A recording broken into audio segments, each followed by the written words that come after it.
Rev up and get ready for race day with Mission Foods. The world's best racers and tastiest products come together to make every race delicious. Fully loaded tacos, fast wraps, piled high nachos. Whatever you crave, Mission will help you be race ready with easy-to-make recipes that will take your race day to the finish line. Keep your racing delicious and enjoy all the mouth-watering action. Brought to you by Mission Foods. Too fast, too tasty.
Hello and a warm welcome to the iconic Watkins Glen on a beautiful sunny day. I'm Jonathan Green. Alongside me this weekend, Adrian Lostowski from TA2, so we're going to get a good insight into this. Adrian, first and foremost, you raced yesterday, so tell us what we're looking for from this group of GT cars and TA cars over 100 miles. What have they got to watch for? So the biggest thing that changed this year at Watkins Glen is the bus stop. It's one of the most famous bus stops in motorsports, and the bus stop, there's two ways to attack it. You could slam right the way we used to slam it, close to the wall, hit the turtles. You'll be very fast, but your car's probably not going to last for 100 miles. So if you want to be fast, you could take a chance, or you're going to have to drive around them and just be a few tenths slower. And that's something we're going to look out for. We might see some tire failures. We might see some damage to cars if guys are going to be hitting that curb every single lap. Yeah, and qualifying was interesting because of a couple of reasons. One, the leading TA cars didn't want to do too many laps. They were worried about their tires. And unfortunately, we had an incident with one of the Corvettes, one of the new guys coming in, crashed the car, and so therefore they didn't get the practice time.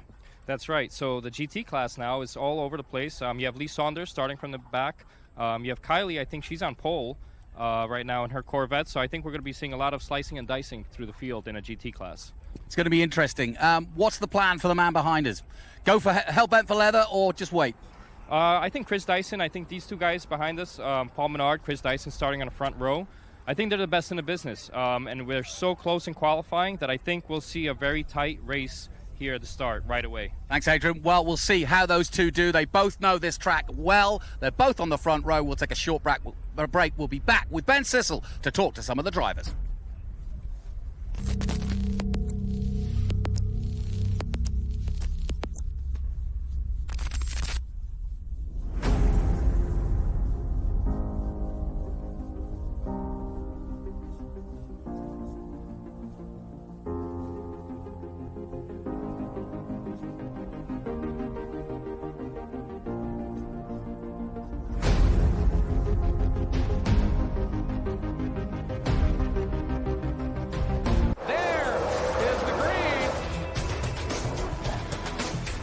Kind of proposes things, and he rockets by Sima. There's Boris said. One of the ways you overtake here at Sebring is really good in the braking zone, like this one right here. Both go around. There's the green. We are back and at it. Watch this. Oh, look out, Miller, look out.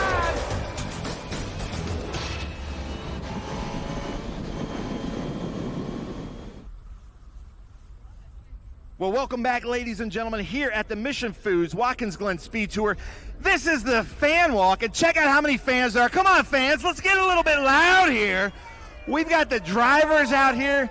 Driver right here from the Empire State of New York, Chris Dyson, talking to fans, meeting fans. His whole kids are here, and our Trans Am pole winner. Your whole family's here from Poughkeepsie, New York.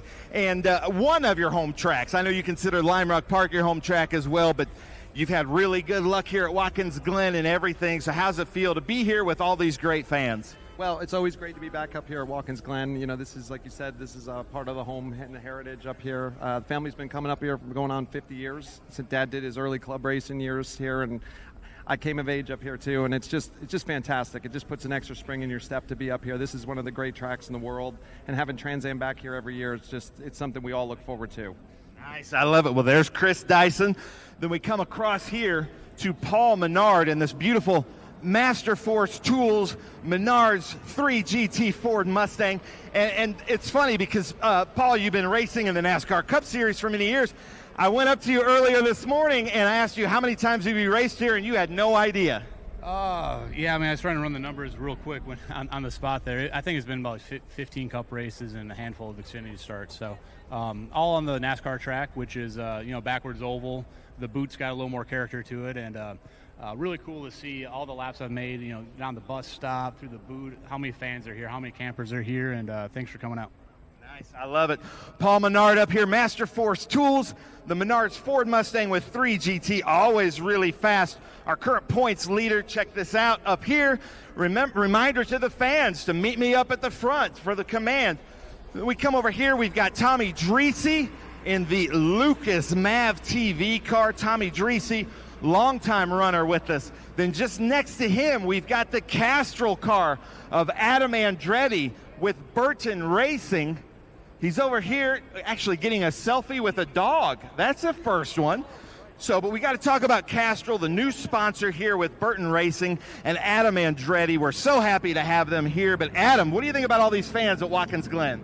Oh, this is amazing. I mean, another great turnout for the Trans Am Series and the fans at the Glen. We love our Northeast United States of America fans. Thanks for coming out. You always support us so wonderfully. And to see these Castrol colors out there on track and to be representing a brand like that, I couldn't be more proud to be here with Burton Racing and this group. I really think we got something for them on this 100-mile race today. Nice. Well, good luck out there. Thank you, Castrol. Then for all my Said heads, we're coming over here with Boris Said, getting a picture. Sorry to go through there. He's getting a photo, but let me jump in here real quick. I like that Argentina jersey. So your son was racing here yesterday, and you thought you just had to jump back into this Dodge Challenger with Pancho Weaver. Yeah, I mean, anytime I get a chance to drive this Ultimate Headers Dodge Challenger, I do it. And it's one of my favorite cars I've ever driven, one of my favorite tracks. I got Brett here from the Seneca Lodge, one of my favorite places to stay and eat, so I just love coming here. It's been 38 years I've been coming here, so I don't know how many more years I got in me, but hopefully a few more.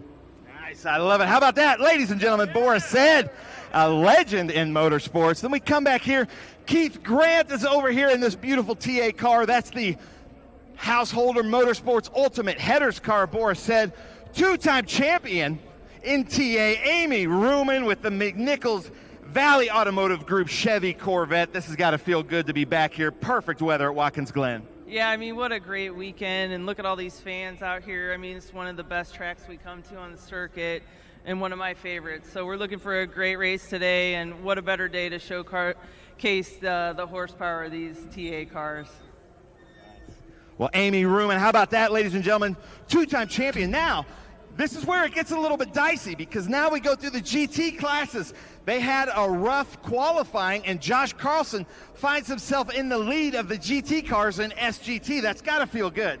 Yeah, I just got lucky. I was able to get one lap in during qualifying, which put me on pole here. I think I'm in a good position to maintain the lead for a good portion of the race, and we're just going to see if we can hold off to the end. Nice, I love it, Josh Carlson. Logan, we're going to move quick because I want to go through this here. Then we've got Richard Grant here, Keith Grant's father. Then we've got Ricky Sanders over here in the Bridge Hall car. John DeGainer in the Ron Fellows TA car running TA Heritage, which is a lot of fun. Kaylee Bryson here doing really well in the GT classes in SGT.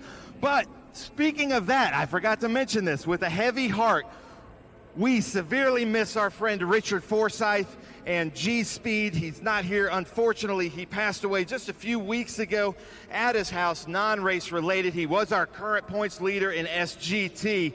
We really feel bad for that, but we're going to have a party at Winter Circle for Richard Forsyth. Lots of GT cars here, a great XGT Lamborghini, but Jonathan, I'm going to send it up to you in the booth.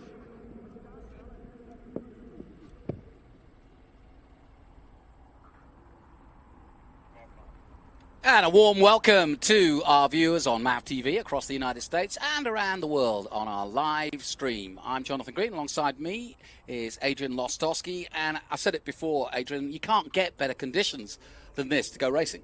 Yeah, we have a beautiful day here at Watkins Glen. On our front row, we have two of the best in the business. Yeah. Paul Menard, Chris Dyson. Very close. They qualified within tenths of each other, so we should have a good race even from the start.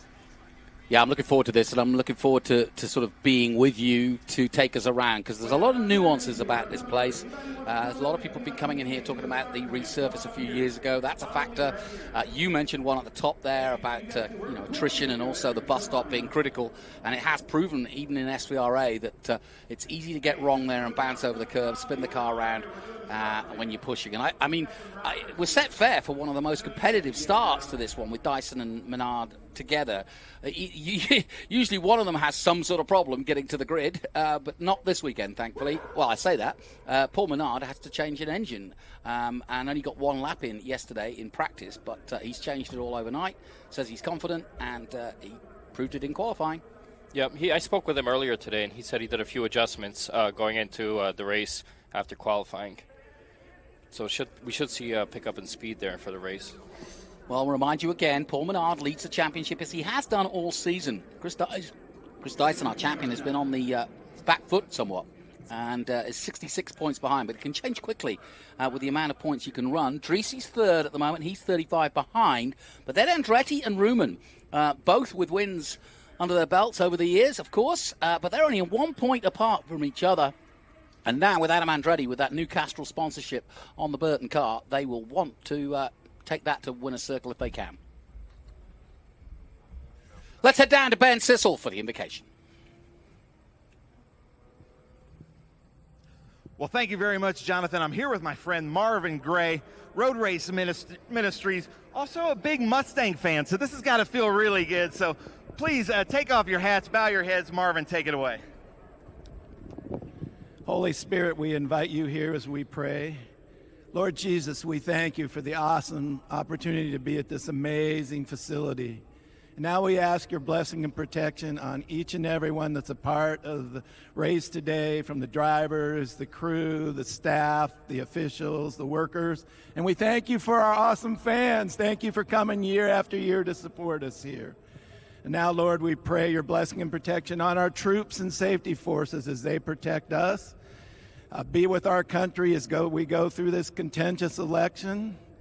And Lord, we pray for all those who are in need of healing. And Lord, we remember Richard Forsyth, the SGT driver that we lost since the last race. Be with his family, comfort them in their loss. And we ask that all in Jesus' name. Amen. Amen. Thank you so much, and thank you for the mention of Richard Forsyth. Now my friend and co-worker, Eric Whitnable, to sing the national anthem.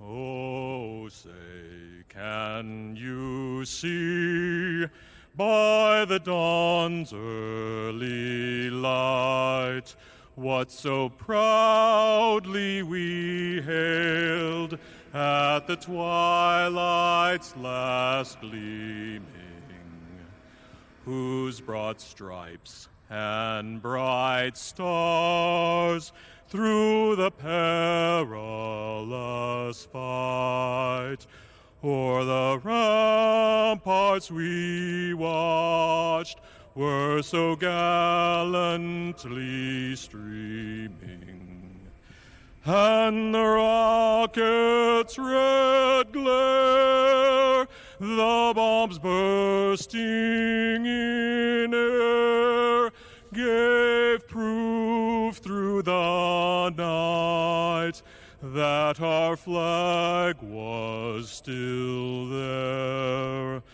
Oh, say does that star-spangled banner yet wave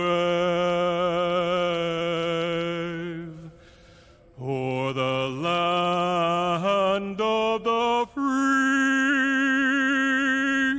and the home of the brave?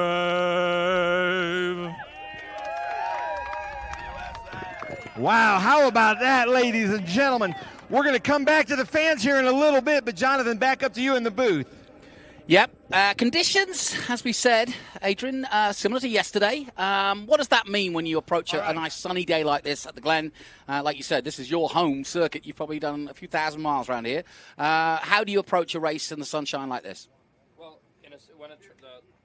Well, when the sun has been on a track all morning, the track will slow down a little bit. It's already 1 o'clock, so if we did have morning sessions, we should be a second slower than our morning sessions if we went from morning to afternoon. And now in race trim, right, the cars have a lot of fuel, so we'll see a little bit slower times at the start, but they should pick up towards the end. Does it surprise you? I was surprised that, I mean, qualifying, you don't get a lot of time, but you'd think you'd be able to get at least 2 flying laps in. And most of the guys, including Boris Said and Chris Dyson, really just did 1 flying lap. And all of the engineers said saving tires. Right, saving tires. The bus stop is one of the biggest things here. And the new bus stop, when you go through it head on like we used to go through it, there's a risk of blowing a tire or damaging your car. Even in our car, we had to fix the frame in our car going through it. So you'll have 2 choices. You could get through there fast and risk damaging your car, or you drive around it and you lose a few tenths. So that's going to be interesting to watch during the race and how much they'll be pushing. Yeah, and it's going to be critical, certainly for Dyson and Menard, not to have any mechanical issues. They've been very lucky so far. Here's your grid then, and your front row, Chris Dyson with a 1:42.7, and that was almost half a second quicker than Paul Menard, but I think it's going to tighten up in the race itself. Adam Andretti and Tommy Dreese on row 2, a formidable force for sure. Row 3, the mighty Boris Said and Poncho Weaver's prepared challenger. Keith Grant for Dreese Motorsports, always competitive, been on the podium here in TA as well. Amy Ruman and Joshua Carlson. Watch out for Joshua Carlson. He's been a real upstart, the youngster in SGT. Could be one to watch today. And, of course, the regulars in XGT, Ricky Sanders, Richard Grant just behind him, father of Keith. And Ricky will be going head-to-head in the battle for XGT with Danny Lowry. But just ahead of them, DeGainer got a penalty and therefore starts on row 6 next door to Kaylee Bryson, who is flying at the moment, leading in SGT and leading the rookies. James Beaton is the one that won't start. He had the crash this morning, and so I don't think they've got his car going back. Chris Coffey having a great season. He starts on row 8. Dave Hodge starting his season of TA with that Lamborghini. We'll talk about that. Joey De Silva and Matt Forbush in row 9, then Don McMillan on row 10, and Michael Sire in the KMC Rapid Performance car. And further down, Milton Grant. So we've got all the Grants out there. Jen Krapata, I had a quick chat with her on row 11. And then David Hampton and Colin Cohen. They've been busy boys. Been doing all sorts of racing this weekend. And Jim Gallagher and Lee Saunders on row 13.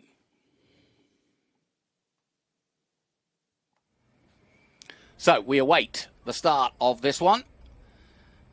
And in a moment, those engines will fire up and pure muscle cars around the Glen. That's what we love.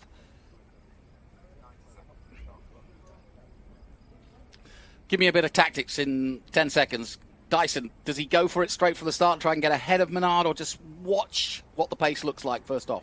Right. I think both of them are going to definitely go side by side into turn 1.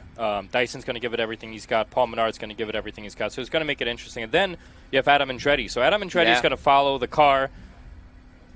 Adam Andretti's going to follow the car that's going to go the fastest through turn 1. So it's going to be very interesting to see. Adam Andretti never gives up an inch. Very clean racer, but definitely doesn't give up any inches. Well, he's had a win already on his birthday at Road Atlanta in that car. So he's not shy of showing what it can do. And it's still kind of in develop. His wife gives him a last minute, I'm sure, a bit of encouragement. But yeah, I think you're absolutely right. That's Boris Said and Adam Andretti are 2 drivers I definitely want to keep an eye on, given that they, kind of are untethered by worrying about the championship, whereas Dyson's got to be a little bit more thoughtful, perhaps.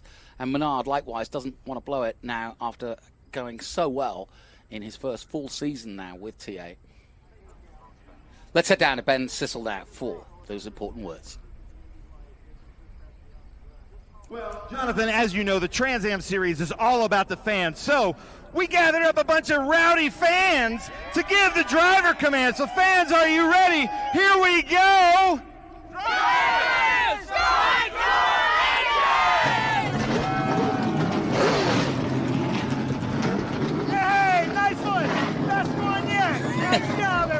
Well, by his own admission, Ben Sissel says he is the camp coordinator because he does that with the drivers, he does that with the fans, he does it here in the booth.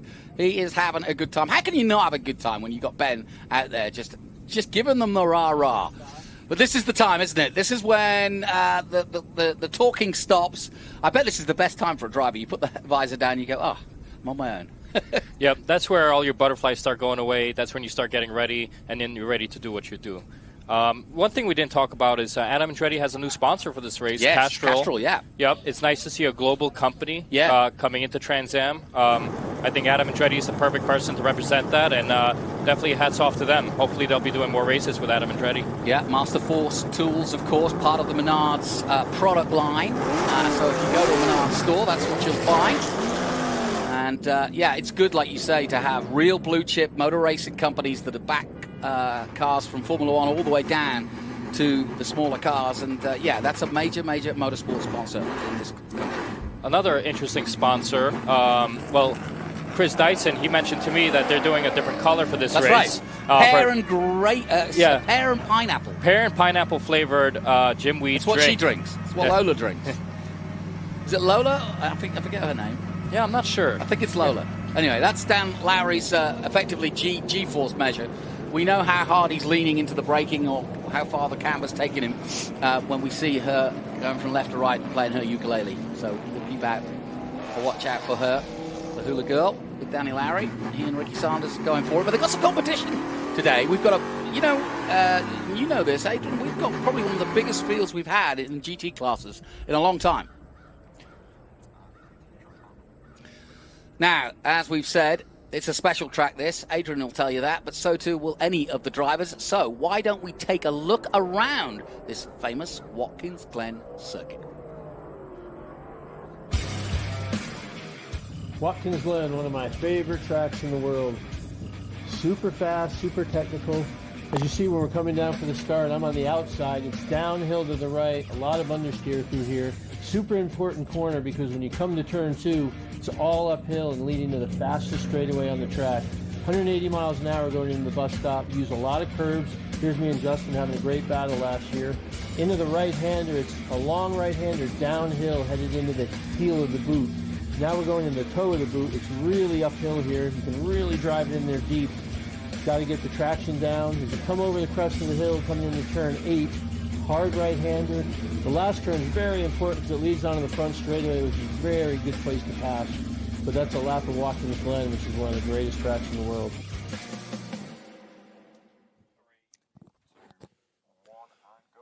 The dulcet tones then of Boris Said, telling us like it is. 38 years he's been racing here, so he's no better guy to tell you about this circuit than Boris Said. Of course, Junior now racing in TA2 up against Adrian Lostowski. How do you think the kid's coming on? Has he got a touch of the Seds? Yes, he is definitely coming up through the field. Him and I almost became teammates. Definitely we talk about every race at the end.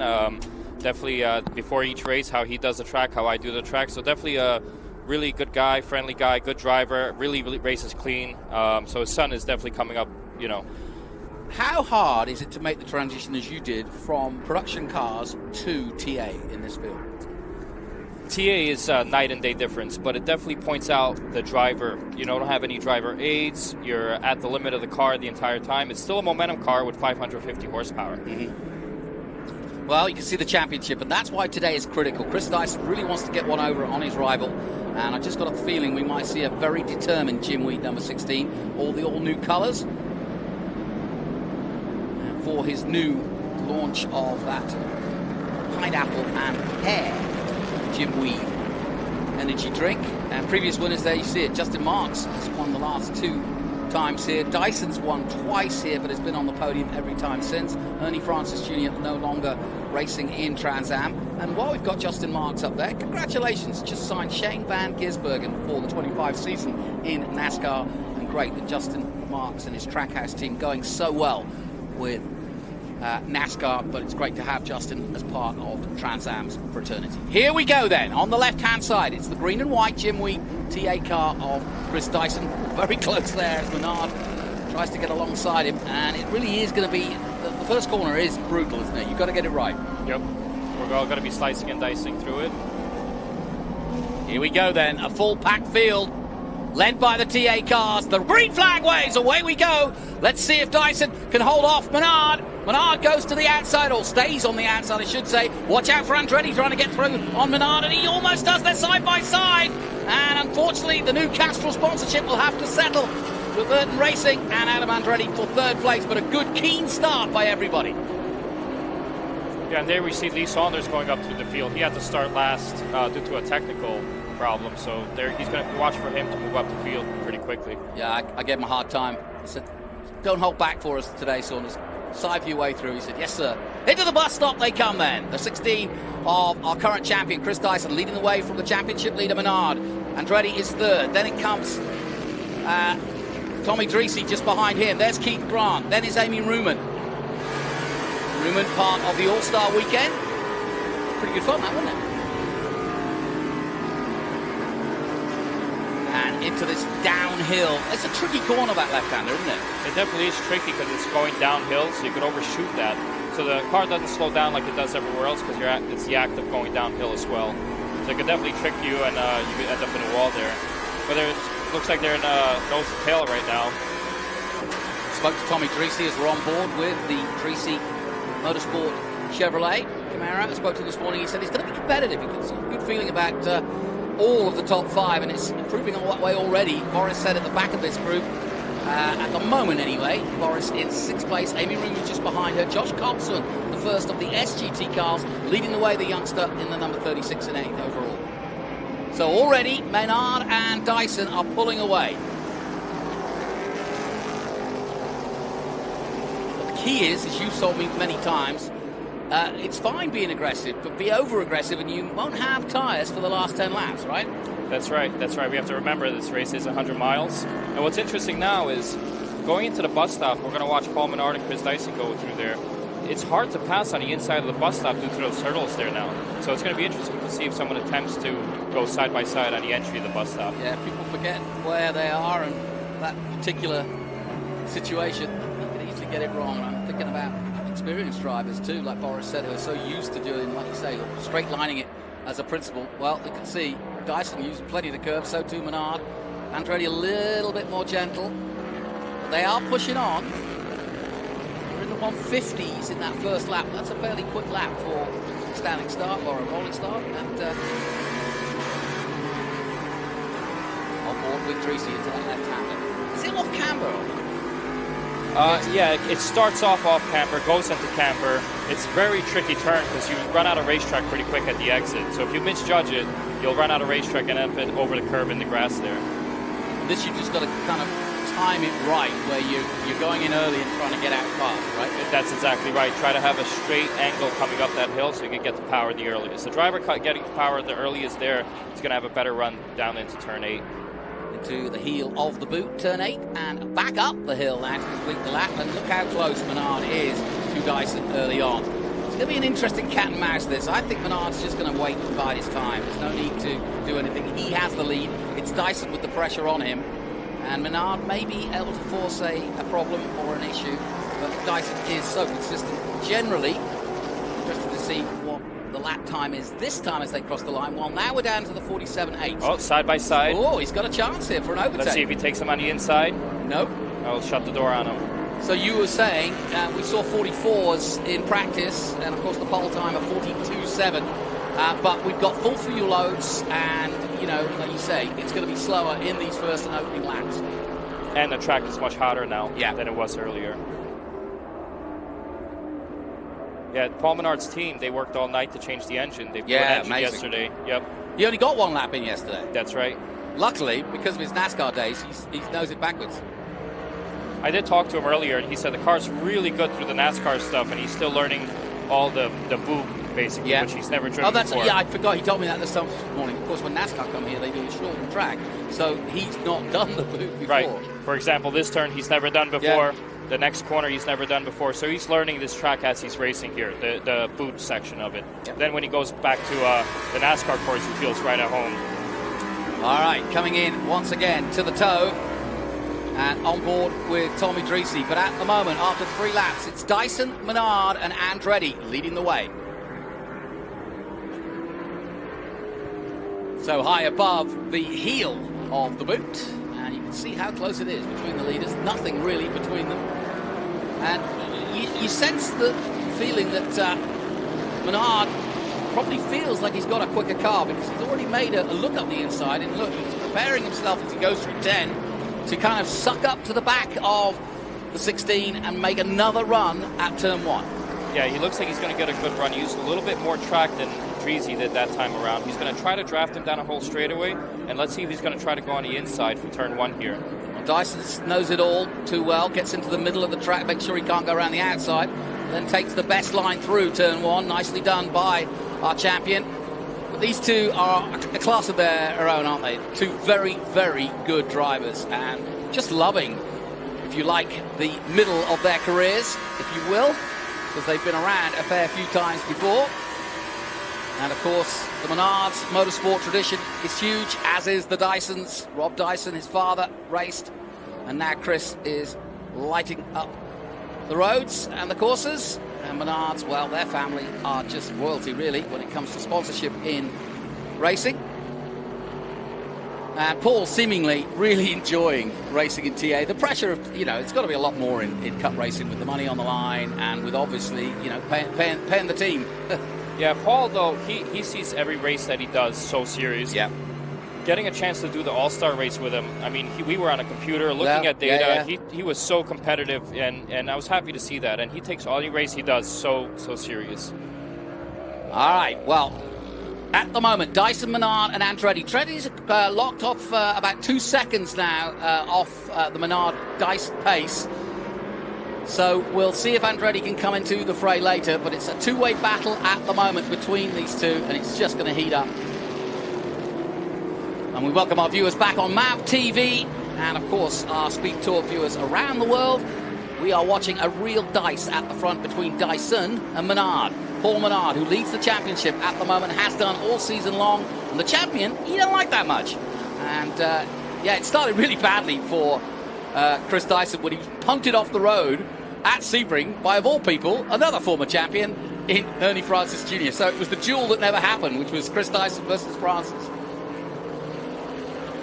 Adrian Lostowski alongside me enjoying this. He had a run in TA2. How was the car yesterday? Yeah, the car yesterday was good. There's still a few things we have to work on. It seems like wherever we go to longer tracks like Road America, Watkins Glen, where aerodynamics is so important, we seem to struggle there more than like Mid-Ohio or the street courses we've done in the past.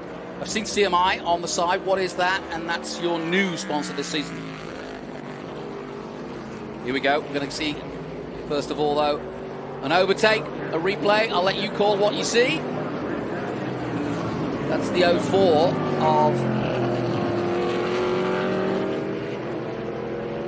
John DeGainer, making up a spot. Classic overtake in turn 1, super clean. That's a textbook pass there. Yeah, nicely done.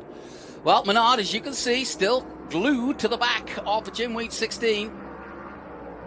And whenever you see something like that, when you're glued to the back of another car, Paul Menard's pretty confident here that he has a good car, and I think he's saving a lot for later on in a race. Yeah, do you save tires by being behind, or does the wash also start to make the tire go away quicker? Well, you see Paul there using up every inch of track on the entry. I could see there that he's saving track. Here he's giving a look on the inside a little bit, which is going to slow him down a little bit going into 11. And then let's watch him coming off in, so they're both driving perfect race line to stay as fast as they can possibly go. And here's where Paul always tries to make a move on Dyson on the inside. Let's see if he has enough. He's going to tuck back in to get the best run in turn 1. Well, the beauty is they're going quicker and quicker. In fact, Adam Andretti's just done his fastest lap of 46.8, so he's on the same pace now as the leaders, but he's dropped back some 2 seconds, Andretti. So that bodes well, though, for the future. As we go back now, start to look at the leaders in XGT, SGT, and GT. Ricky Sanders leading the way at the moment in that one. In 9th overall and leading David Hodge. Now, you have a story about him. He raced with you. Yeah, David Hodge actually started with us last year at VIR in a TA2 car in Trans Am. And then this year actually did Road Atlanta in a TA2 car. And now he's in the XGT car in a Lamborghini. He's running second currently. And And he's definitely going to come back to TA2. He said he's going to do more Trans Am races, so we'll look out for him. What I've seen from him, he's a really good driver, really consistent. Really, he has an engineer mind. Definitely looks at his data. He's a really good driver, so I will expect him to be moving up through the field. We've got the youngsters, Josh Carlson leading in SGT. He's 10th overall. And then Kaylee Bryson from Oklahoma is currently in 13th place. Her usual gig, if you will, or up until this point, was dirt racing, and she still loves it. And, yeah, we were on social media the other day, and we were all looking at her fish. She likes fishing and dirt track racing. Our kind of girl. We love her. Oh, yeah, that's right. I spoke with her earlier. She started racing when she was 9. She's used to dirt track. She's always been turning left, and she's getting used to turning right again, right? So each time she comes to a racetrack, this is actually her first time at Watkins Glen. Yeah. Yep. So I think, in one of the practice, I think she ran a 152. It's pretty good, very fast, and I think she's going to be an up-and-coming star soon as well. I agree. Well, she's just 22, as you can keep up to date. There's Mrs. Andretti, usually on the pit wall, but for this race, she's just watching the timing like the rest of us are probably listening in. Well, good luck to those two. But the times at the top are getting quicker and quicker. All of the top 3 are now in the 146s, and the fastest being a 146.5 by Chris Dyson. So they're up the pace again. You can see Andretti in the background. Dreesy just off there in 4th place, but 5 seconds off the lead. Amy Room in 5th. Boris said 6th. I'm surprised to see Boris Shed not showing early, but we know that Boris has always got a capability later in the race, doesn't he? That's right. He always comes up at the end. Here we goes Menard again. Can he get through here? You can't go around the outside there, can you? Watch for the run here on the exit of turn 6 here. Take us through it. He should have a good run through here, but it's very hard to pass in turn 7 because it gets really tight really quick. Yeah. So he's right on his bumper here. Yeah, and we'll watch. Well, let's see the traction coming up the hill. Traction over here is everything. Oh, somebody spun in front of them. Wow, that was lucky. Yep. Who was that there? That was. I think that was one of the Mercedes. That could have. Well, let's see if it's. We'll find out. See, there could be Sanders, but we'll check. He'll be coming around the corner. There's 3rd place, and look, Andretti. He's caught up in this last lap.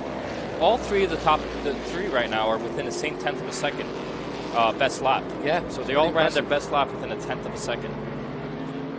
There's always a possibility in a 100-mile race. Remember, only 7 of the 30. When do you start to feel the fatigue of both the machinery and the human in there?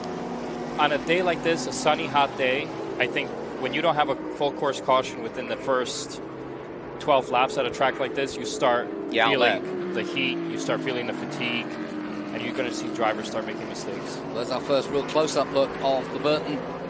Number 17, going out of Mission Foods turn 1 and back up the hill. You can watch Trans Am wherever you go. You can take it around the world. You can watch it on a plane. You can watch it on your phone. Chris Dyson, our MCO Gears lap leader now for 7 laps since the start of this one. Bus stop. And you see they're being a little bit more gentle, as you suggested. It's you can see them definitely just riding over the curves, can't you? That.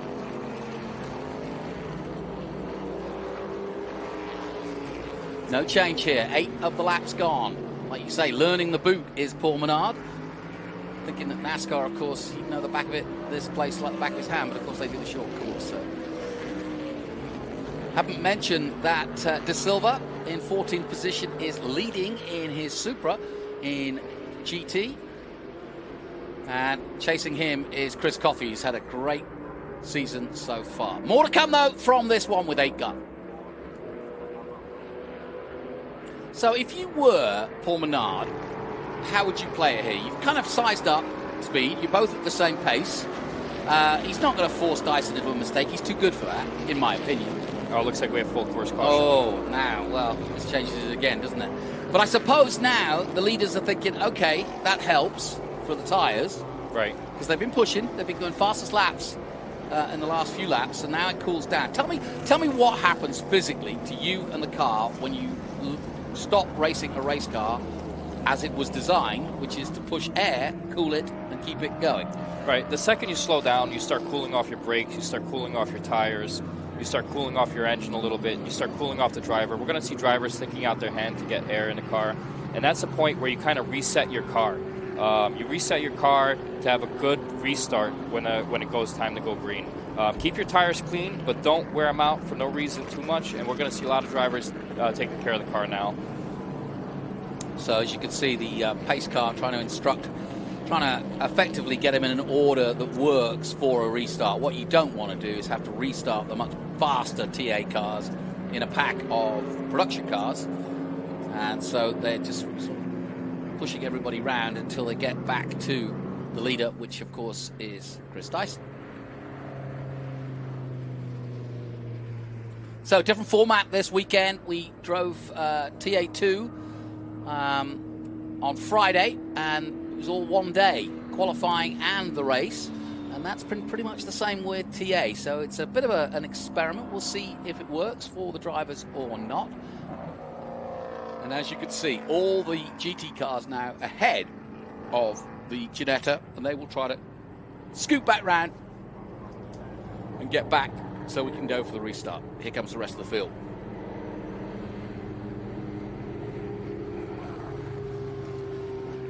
And we welcome you back to Watkins Glen, where we're still under caution, and Chris Dyson therefore following the Ginetta safety car. And let's just quickly put you through where we are after 8 laps. Chris Dyson leads in TA. XGT is led by Ricky Sanders in the Mercedes, ahead of David Hodge in the Lamborghini. Carlson is leading in SGT, Josh Carlson, in 11th place overall. And the GT is being led by Joey De Silva in the Supra. And if you are wondering, or you're new to Trans Am, as you can see, we've got where's the caution? We've got an off at 6. Yeah, turn 6 is that tricky turn where you're going downhill and you could misjudge it and then be in a wall. We talked about that earlier. And which car was that's in a wall there? I couldn't actually, I'm trying to make it out, but it could be Sire in the GT, or Cohen, possibly. We'll see. Either way, this slows us right down. You were telling us a little bit about it was really interesting insight, Adrian. So you've just gone to a situation where, as you say, all the things have gone to sort of slow you right down, and that's how the car reacts. How do you then bring it back up to speed in preparation for the restart to make sure that you've got brakes and you've got proper temperature in the tires? Yeah, you're going to be cooling off your brakes to get your brakes back. You're going to be cooling off your tires a little bit for the tires to come back. You're going to cooling off the driver so your focus could come back.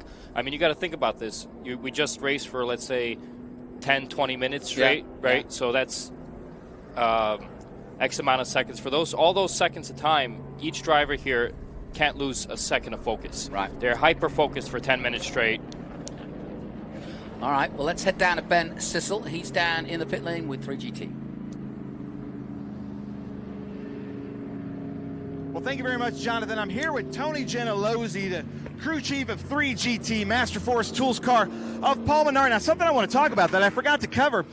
Paul Menard has raced here for many years, but as one of your crew said, he's not super used to a whole section of the track, the boot, a very difficult section, but it seems like it's not slowing him down. But he's against a New York State, Empire State racer that's raced here and won championships here.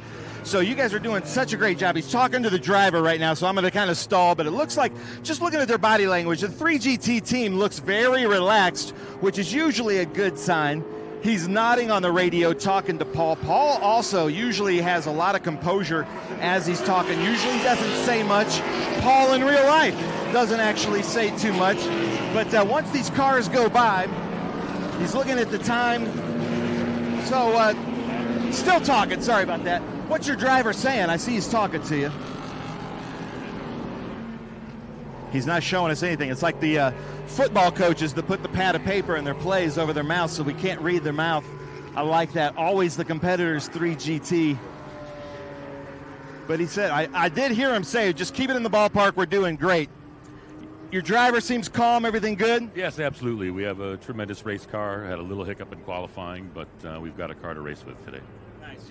So do we expect you at the top step? Yeah, certainly. How about that? Some confidence there from Tony Gentilozzi. The whole crew looks very relaxed, but we're going to try to run up here to Dyson because he's leading this. Like I said, Dyson from the Empire State of New York. He knows how to win here. He also knows how to win championships, 3 championships in Trans Am, 2 in IMSA. Let's see who wants to talk to me here. Let's come over here if we can.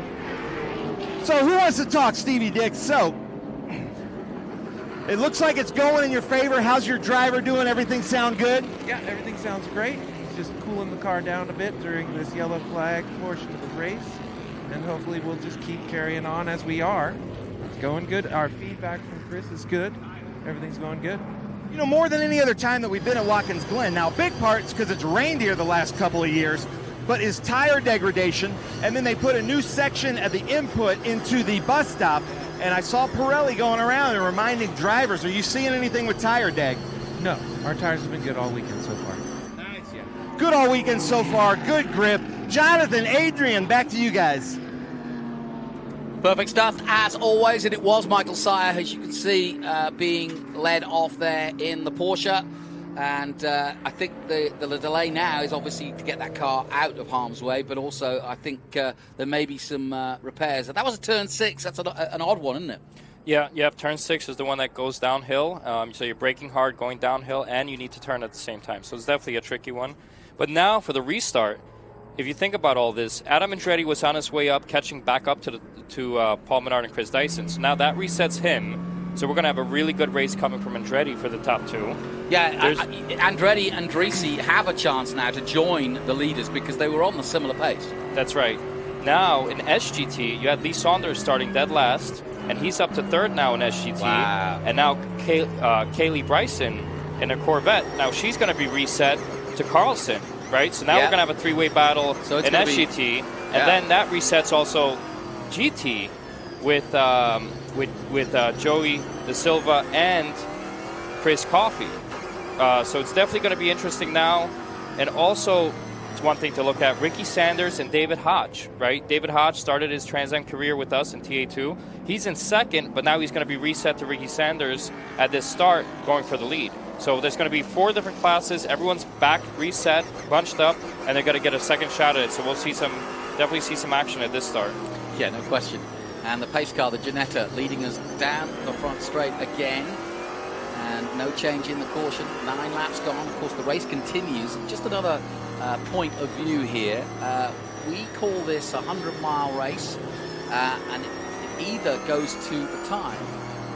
Let's head down and get to Ben, though, and I'll tell you about that later. Yeah, thank you very much, Jonathan. I'm kind of getting beat up here by my friend Claudio Burton. But just as Adrian said, that was a great catch, Adrian, that Adam was coming up behind him. I heard Damon say his tires were coming to him. Everything's looking really good for that Castrol Camaro, Claudio. Yeah, so far so good. Adam's just kind of watching them, what they're doing up there. Car's solid. You know, we built the car for the second half. We don't build a car for the first half, so we're waiting for that second half when it counts. Nice. Now, this is your first event with such a big marketing partner and sponsor of Castrol. Do you feel a little bit of extra pressure with that? Well, we're excited. It's not so much pressure, but excited. We always feel pressure to perform, and Castrol on the car just makes it that more exciting. A legacy in motorsports and just phenomenal people to work with. Nice. I love that.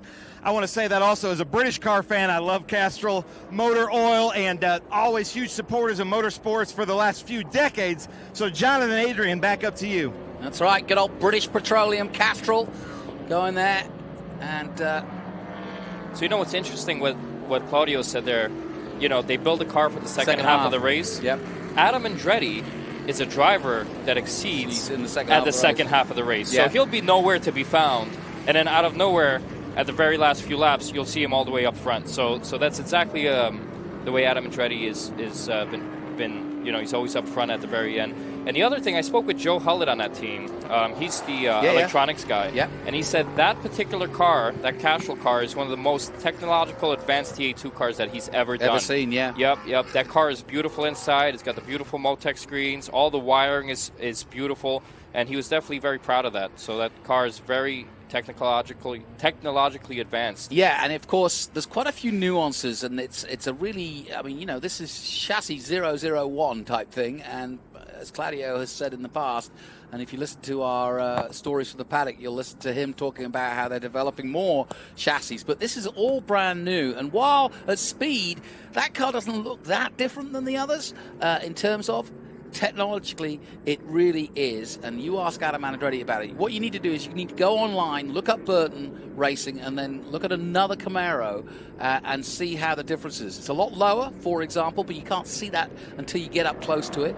But as you say, once you get really close to it, have a look inside, it is a beautiful work of art, isn't it? I spoke with Chris Dyson earlier, and one thing we have to remember, these are the fastest GT cars in the world. Yep. And we're doing times that we've seen in the past, and we're going faster than that, Really fast cars. Yeah, these cars are capable of almost 200 miles an hour, and they're getting up to 180, 170 down the main straights. And Road America, even quicker than that along the straight there. Now, the Ginetta is pulling off. It's all up to Dyson now. It's also up to Menard and Andretti. Dreese never one to start slowly and loves a little bit of aggression at a restart. Can he do something? Amy Ruman's in the mix as well in 5th. Boris said we need a better restart. Keith Grant, been on a podium as we've mentioned, racing for Dreese. Can he help? They're locked up tight now as we're on board with Dreese. It's Dyson's to choose once he gets in that area, and that is the area he's in now. He sees the white green flag and away he goes. And look at that, Boris said gets a great start and gets ahead of Amy Ruman. Here comes Menard. And sure enough, Boris said makes up one spot, but now he's got side to side with Grant. Boris said, though, gets the Dodge Challenger through. That car's already won at Road America, of course, in the hands of our current TA2 champion, Brent Cruz. And Kelly Bryson looks as though she's got past Danny Lowry. So that's a battle between those two, one in XGT, one in SGT, but overall for the top 10. And look at this, Menard now pushing through the bus stop. He's all over him. Oh, yeah. He wants by, doesn't he? This is that point where you're kind of more aggressive with the car to gain position. I want to go faster through the bus stop. We'll worry about the car later. Well, let me ask you this. I mean, when you're evenly yoked like that, obviously you've got the restart and they've managed to gap a little bit. But do you want to lead or do you want to follow? Because there's lots to learn while you're following, but you're kind of the target when you're leading. That's right. So, like right now, Chris Dyson has a big target on his back. So if he has to race for the rest of the race with a target on his back, that makes it tougher. So Paul Menard's in a little bit better position because he gets to control what the destiny is here. But it's going to be interesting. You always want to lead, though. That's another thing. You always want to lead, but you also don't want to be the guy with a target on his back for the entire race. When you're following this close, though, do you worry about the heat getting from the other car? Well, no, it actually helps because you are getting draft up all the straightaways. Yeah. Of course, that means that the air is blowing directly onto the Menard car, and he does get sucked into Dyson. He goes a little bit more horsepower. And I've been in this position a lot of times where it's doing now. He's studying Chris Dyson's every move. Where does he struggle? Where is he more powerful? Where can I make my move? So all this studying he's doing is going to be, he's getting ready for a good pass maybe towards the end of the race. Come on, GT cars then. And Danny Lowry's got past Kelly Bryson again, and David Hodge up to 9th now in that Lamborghini in his first run. There's Bryson. And she's now in a battle with John DeGainer, just ahead of her in 11th place. So it's up and down for the SGT Championship leader. Andretti bouncing over the bus stop. He's got to start worrying about Dreese in a minute too. He'll want to gap Tommy Dreese. What he doesn't need mid-race, Andretti, is a fight with another ominous opponent in this man, Tommy Dreese, who I spoke to this morning and was literally like a schoolboy getting ready to go and have a good day at school and just get amongst it. Skipping away he was. Loves it. Into the right-hander at the toe. 13 laps gone. Dyson, Menard, Andretti. That's your top three. Dreese 4th, Said in 5th. Well, it's real cat and mouse. Ooh, what's happened here? Now, this is the bus stop. The 93 is pulled out of harm's way, but we saw this in another race yesterday. That's Jen Krapata, and one of the two females involved in this race. Sadly, out. I feel for her, actually. She's been going well all season, but she's parked it at the bus stop. Do you think that could bring out a caution? If they don't get going again, that probably will bring out a caution. But here's another thing to look at. I think Kaylee Bryson just picked up the lead in SGT. And then I think Lee Saunders now is second in SGT. Lee Saunders started dead last. He's up to second. and Kylie did take the lead in SGT. And Joshua Carlson's dropped to 14th. He had been leading earlier. Yeah. That's right. So Lee Saunders has got ahead of him. There's the Lamborghini I've been talking about, David Hodge. He's had a big weekend. He's currently running second. He's right nose to tail. That's for position. That's for the lead right there. In XGT. Well, Danny Larry's had one-way traffic for that Bennett Bridgehall car for most of the season. Oh, the Lamborghini going high, wide. He's pushing, and he's going to have a good run going up the S's here. Yep, up the S's they go. Very steep, steeper than it looks. When you come into the track for the first time, you realise just how steep that is, and you come in underneath here to get to the paddock. On board with Danny Larry. And Dave Hodges, he's trying to draft everything he can off that Mercedes now. Well, Ricky Sanders and Danny Larry have kind of had a partnership. They're teammates, and they kind of race each other. But now there's a little bit of spice thrown in when you throw the Lamborghini in there. And we're hoping more will come to this class because there's plenty of people eligible in the XGT class. And it just gets better and better. Remember when Ken Thwaites took victory in the Audi R8 and kind of got things rolling with XGT.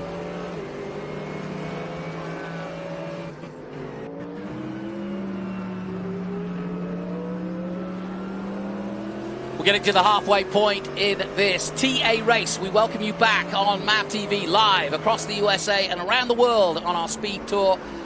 Great racing at the front. Adrian Lostowski joining me here in the booth as we've got racing all the way through the classes, all four classes racing after we've had a safety car out. It bunched everybody back together. How about this at XGT, Adrian? Yep, Dave Hodge just took the lead. And I think that's definitely, he started learning these cars in TA2 with us. And he told me that TA2 cars are one of the hardest cars to drive. And I told him, if you could drive a TA2 car fast, you could drive anything fast. And here's my point proven. He's leading the race in an XGT car in that Lamborghini. And that's what he told me. He's like, thank God we did these races because he feels like he's learned so much driving TA2 cars. And if you're wondering, it's a 2015 Super Trofeo car. So, make a note of that. You can see these AMGs are beautiful cars to drive. And Danny Larry and Ricky Sanders swear by them. They've got the hula girls going. Certainly Danny has today. But they just love this level of racing. It's very exciting. And they're still nose to tail, Paul Menard. Now, Andretti, though, as you can see, has not been dropped. Here's another look at that change for the lead. Here's Dave Hodge, late on the inside, hard on the brakes, takes the lane away, forces the Mercedes offline. Good move. Yep. Nicely done. We saw it from Danny Larry's position, back with the leaders. That was textbook, very clean pass by Dave Hodge. Now, 15 gone. Do you change plans now? Or do you, again, play the waiting game, just in case it's a safety car, and all the time you're letting the pressure and the build-up and the wearing out of equipment with Dyson? I think right now is the time that Paul Menard is going to start giving everything he's got to take this lead. Okay. Let's see. Looks like he's going down on the inside. Well, interestingly enough, Adam Andretti just posted his quickest time, and now the gap is down to 1.5 seconds to third place. So the good thing for Andretti, and you see this, and Adrian, you'll be thinking this when you're driving, when you see two guys going at it like lap after lap like this, you kind of are aware that it's going to play into your hands because they're trying to defend against each other, and that actually slows them down, doesn't it? Yep, so that's going to work in Andretti's favor, and Andretti last lap he actually ran the fastest lap of the race at a 1:45.8. Good for him. Well, he's had some mechanicals in the past. I don't want to do the commentator's blight on him, but let's hope none of that happens today, because look at him. He's right there now. It's a three-way battle. Yep, those Castrol colors are coming right up. Yeah. Well, over 100 years of making great fuel, oils, and lubricants, and been a heavy part of motorsport since the get-go. Wow, now there's nothing between them as they go through the toe. Yep, he caught up on that turn 7 brake zone. Does that if you're Menard, does that change the mindset now? It does, but Adam Andretti, I don't think he's going to do anything dicey until there's maybe 5 laps to go. That's when he's going to start somebody's just spun there. That looked like Lee Saunders. Oh no, he was running in second. Yeah, look, it is. It's the Viper. It's the Viper of Lee Saunders from Florida. Or is it? No, it's not. No, it's the My eyes deceive me. Corvette. 51. of McMillan. Yes, absolutely right. It is Don McMillan from Texarkana, Texas, in the Salsaldo Racing Chevrolet Corvette. My apologies. Yeah, turn 8, that's a very unsettling brake zone in this track, so it gets a few drivers sometimes. Well, let's just look at where we are. Dyson leads in TA, Menard and Andretti. You can see it for yourself. And Andresi just behind. XGT led by Hodge at the moment in the Lamborghini, Danny Lowry, and then Ricky Sanders. SGT, Lee Saunders going well and chasing hard on Kaylee Bryson. Joshua Carlson has slipped to third in that group. And GT being led by Joey De Silva. But we are under caution. So another caution out, and again, it's going to change this race again. And again, wonder what your thoughts are now. Well, the 67 of Joey De Silva, he just ran his fastest lap of the race as well, that lap right before the caution coming out. Well, obviously he can't get it started again, hence the reason we're under caution.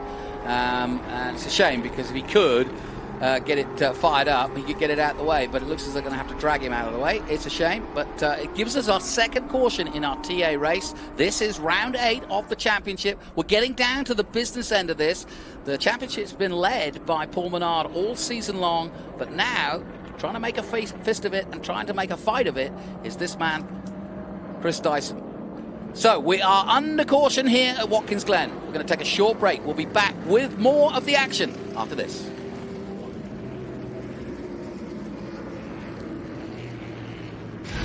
Rev up and get ready for race day with Mission Foods. The world's best racers and tastiest products come together to make every race delicious. Fully loaded tacos, fast wraps, piled high nachos. Whatever you crave, Mission will help you be race ready with easy to make recipes that will take your race day to the finish line.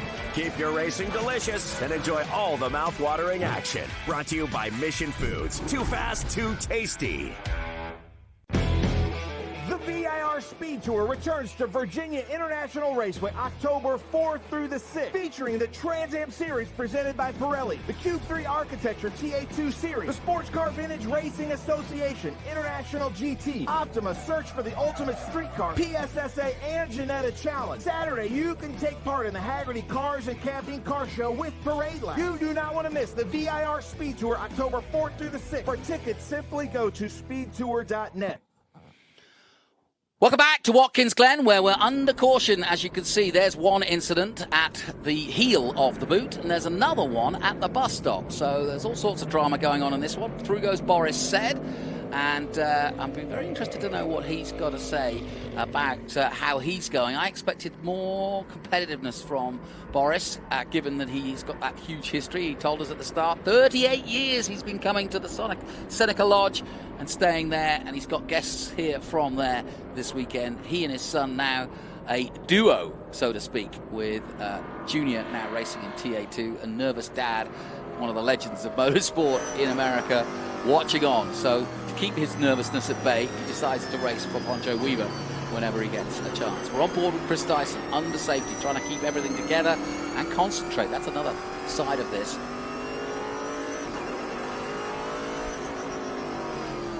And we welcome our viewers back on MAV TV. We're still under caution, and we're still on board with Chris Dyson as he tries to keep temperature in the tyres, keep temperature in the brakes, more importantly, hence you'll see him accelerating and decelerating quickly behind the Ginetta pace car. It's all going on here, and there's plenty of good stories, including what's going on with 5th place Boris Said in the Poncho Weaver Dodge Challenger. Let's find out. Let's head down to Ben Sissel in pit lane.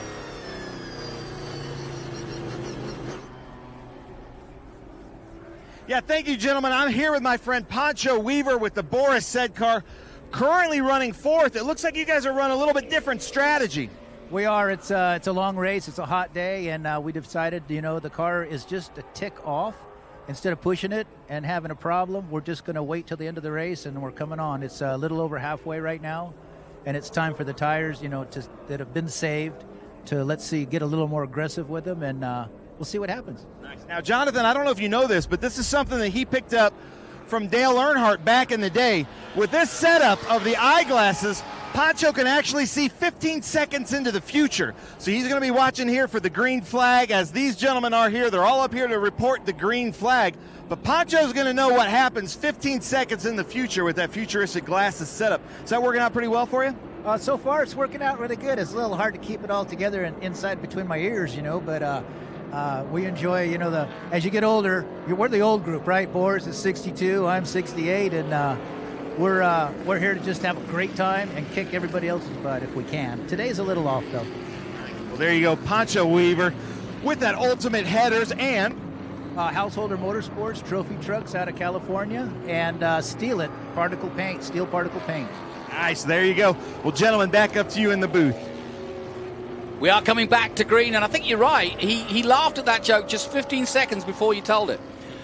And our MCO Gears lap leader tells us that Dyson has led the full 17 laps. And Adrian Lostowski, I'm going to get a prediction from you. We could go green fairly soon, and it could be the last caution we have to anticipate. Ooh, I don't like to see that line on the of dirt that's been put down, or oil or something. Luckily, it's offline. It's on the pit lane entry, but there we go. What's your thought now? Because we're now going to get into a mini sprint race, aren't we? So look at this. So you have Boris Said in 5th, right? Tommy Dreese in 4th. They're very close in lap times. However, your fastest lap time right now is Adam Andretti in 3rd, right?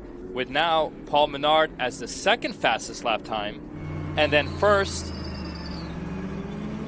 is the 3rd fastest lap time. So the guy leading is the 3rd fastest. The guy in 3rd is the fastest. So what's going to happen now on a restart? We should be really aggressive here on a restart from Andretti and Paul Menard. Yeah, same is true of what you're watching here, because as you can see, Danny Lowry right behind the Lamborghini that's leading in the XGT, and he'll want to get a good restart because he can then take Ricky Sanders maybe with him, and they can make a real fight of it. But they've got proper competition now, and I actually think Danny's probably really enjoying this.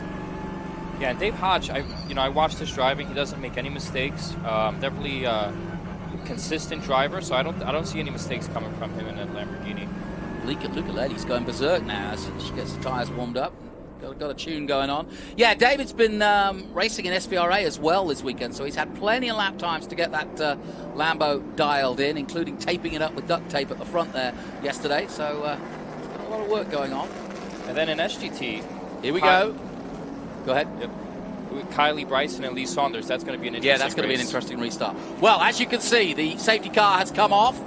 We're about to go racing again. The green flag waves, away we go. This is a really important restart. Dreese gets a good look at the inside, and Boris Said can't go any further up. It's going to be 1, 2, 3 as it was before. Dreese dives in, Said under pressure from Keith Grant. They touch for a second there. Grant goes wide in the Franklin Road. Number 40, and through comes Amy Ruman. Nicely done by the former champion. Amy did some time off during the summer break and did the All-Star race like my good friend Adrian Lostowski, so she's been keeping busy. And it was her first time, I hadn't realized, in a TA car. That's right, in a T2 car. TA2 car, yep. So I said, oh, how you doing? She goes, well, I've never driven one. But she enjoyed it. So, good restart. No change at the front as we go back on board with Tommy Dreese. Tommy Dreese got a little break there from everybody racing so hard behind him. He had a little gap. Yeah. Boris Said not that far off the lead. Seen that Dayglow yellow and blue Dodge Challenger.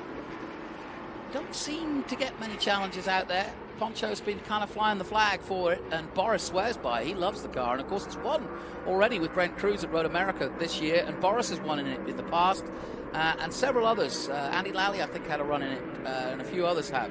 So, it's a storied history, and as Poncho says, it's just not 100% right yet today, and they can feel that, so they're just going to bide their time, keep their powder dry, so to speak, and then maybe go for it in the last 10 laps. But that's kind of Boris's mantra anyway, isn't it? Adam Andretti and Boris Said they both come in at the end. Now, this is Joey De Silva leading in GT at the moment, 14th overall. He's got Coffey right there with him. Coffey has been dominating GT, but now, as you can see, the Supra giving him some real competition. And I'm really pleased to see this because Chris Coffey from Dallas, Texas, there's been, Danny Lowry and he have kind of romped away, but now finally we've got some real competition, and that's what we want to see as we grow these fields each and every weekend. 3 Grants out there today. Love it. Richard Milton and Keith. Keith, the younger of the three, and a handy sports car driver, to say the least. He also does single-seaters. I'd forgotten about that. He drives former Atlantics when he's in the mood. Oh, that's right. I think you told me that. Yeah. Into the bus stop they go, and this is a close race now between David Hodge in that Lamborghini and Danny Lowry. What do you think the difference in sort of, setups between, these two cars, a Maserati and a Supra, but what about Danny Lowry in the AMG versus the Lamborghini? Would you know enough to know who's got the advantage where? It seems that in the brake zones, David Hodge is definitely better in the brake zones. And then actually going up the S's, I've seen him have a little bit of an advantage as well. Yeah. Not sure if it's aero or what it is, but definitely seeing a little advantage there. Let's watch here. Super Trofeo, of course, now a one-make series around the world. Many championships and some really strong championships. And Lamborghini have stepped back into racing with aplomb, and it really is showing, and it's great to have a Lambo on board. And we've been watching what Danny Lowry's getting a face full of it. Here they come. And now we've got 10 laps. And I always say this is go time, even whether it's TA2 or TA, because now, if you've got tyres underneath you, you've got, it's time to use them. And you can see Menard now starting to poke his nose again up the inside of the 16. It's time to go, isn't it? Yeah, so what he's trying to do there is trick Dyson into making a defensive move, then gets back online to have a better run going up the S's. Right. So it seems like he's trying that lap after lap, but Dyson's not going totally for a defensive line. Yeah, and interesting, Dyson's just upped the pace again. He did a 1:46.44, his fastest lap of the race so far. Still not as quick as Andretti, I may add. But they're both upping the pace, can't you? And Andretti's just hovering in the distance. But if they really do get into a Barney, Andretti could be a factor in this, and that would be great for us as the fans. And what a great run Paul Menard has through the bus stop. Yeah. I mean, he's smashing the car, but he's definitely going a lot faster through there than Dyson right now. Certainly going to get interesting. Oh, that's the 38 coming in, and that's a problem, obviously, because there's no need for pit stops. That's Colin Cohen coming in. So that, I think, is going to be a retirement. Cohen comes in. But at the moment, Dyson, Menard and Andretti going hell-bent for leather in the closing stages of this one. Still plenty of racing to come from it. What about Andretti? How does he play this? Because he can see, he's watching this like he's in the crowd right now, because he knows exactly what these two can do. He's raced them many times before. He knows what he's got underneath him, and he's just biding his time. I think Andretti's hoping for them to go side-by-side racing right now. Yeah. If he could see a side-by-side race, he'll definitely get up to the front much quicker. They'll wear away their tires, and he'll have something there at the end. But never disregard Andretti when it's 8 laps to go and he's this close. Yeah, no, exactly. And as you can see, Menard, again, jinking out to the inside of turn 1. That's the only time he really harries the Mustang. He's kind of leaving him to it. And, yeah, I mean, they're both equally yoked Ford Mustangs. There can't be that much difference, really, between them. And that's why I think Menard is just, biding his time, not doing anything overly aggressive. And as I said before, these two have both got to finish the race, because if either of them have a DNF for any reason, and I hope it's not mechanical, but it really would change the face of the championship as we go back to our XGT. There's Kaylee Bryson in the 02 Corvette. Behind her, Lee Saunders in the 84 Viper. He's driven a Viper. He's obsessed with that thing, isn't he? Oh, he loves Mopars. He'll drive nothing but Chrysler. When he drove our TA2 car, actually, earlier this year, he always asked me, can we put a Challenger body on it? I'm like, Lee, it's a Mustang body. No, I want a Challenger body. Well, you can tell us the inside take on that. Is Lee Saunders, was he taken by TA2, or was he like, I'm not so sure? No, I think he loves TA2. I think for Lee, it's a thing of time. He's concentrating on his SGT championship. Yeah. But I think in the future, he'll be back in our TA2 car again. Well, this is rolling up to be a cracking finish in all 4 classes. And there's still plenty of time to go in this one before it really heats up. How close can Menard get? One more corner to go and another lap completed, and we are getting down to the business end of this one, as Adam Andretti has nudged his way into a contention for the race. All race long, This man, Chris Dyson, has led from pole, but Menard has been there with him. There you can see it. Emco Gears telling us he's led all 22 of the laps so far. And Andretti, though, is just close enough that he may be a factor. And all the other championships, including SGT, what you're watching right now, Kaylee Bryson just ahead of Lee Saunders in the Viper. And in GT, De Silva, Coffey, and Forbush going through it. Alongside me, Adrian Lostowski. Can you predict any of the class wins? Oh, no! Oh, at the bus stop! And he hasn't got a bus ticket for that because he's just locked up. I'm not sure whether that was mechanical or not, but may have a flat tire. I think he has. And there you go. You know what? What did they say to us yesterday about tires? Front tires going off, but they were saying front right, and that was front left. Right, that must have been something. That's just bad luck. I feel that Castrol Camaro, he just ran the fastest lap of the race, and now, you know, such bad luck for them to get that flat tire there. It looked like they were looking to win the race. Each time they got a fast lap. Each time the leaders would get a fast lap, he would pick up a faster lap. Chris Coffey's just taken the lead in GT. But, yeah, I really feel for Adam, and he's had a few of those. Mid-Ohio, he had to pull out, and he's had some engine issues as well. But, Adrian, I'll let you describe the replay when we get it, because it was probably the turning point of this race between the top three. Let's have a look. Adrian, here they come towards the bus stop, top three. So it looks like he's fine. And right there, tire caught flat. Yeah. It literally was a burst, and he just straight line jinked burst him left onto the grass. He did a good job of keeping it straight. Doing a really good job with that Castrol Camaro, keeping it clean, not wrecking the car. Ah, what a shame. And now the rear is gone as well by the looks of it. Rear left.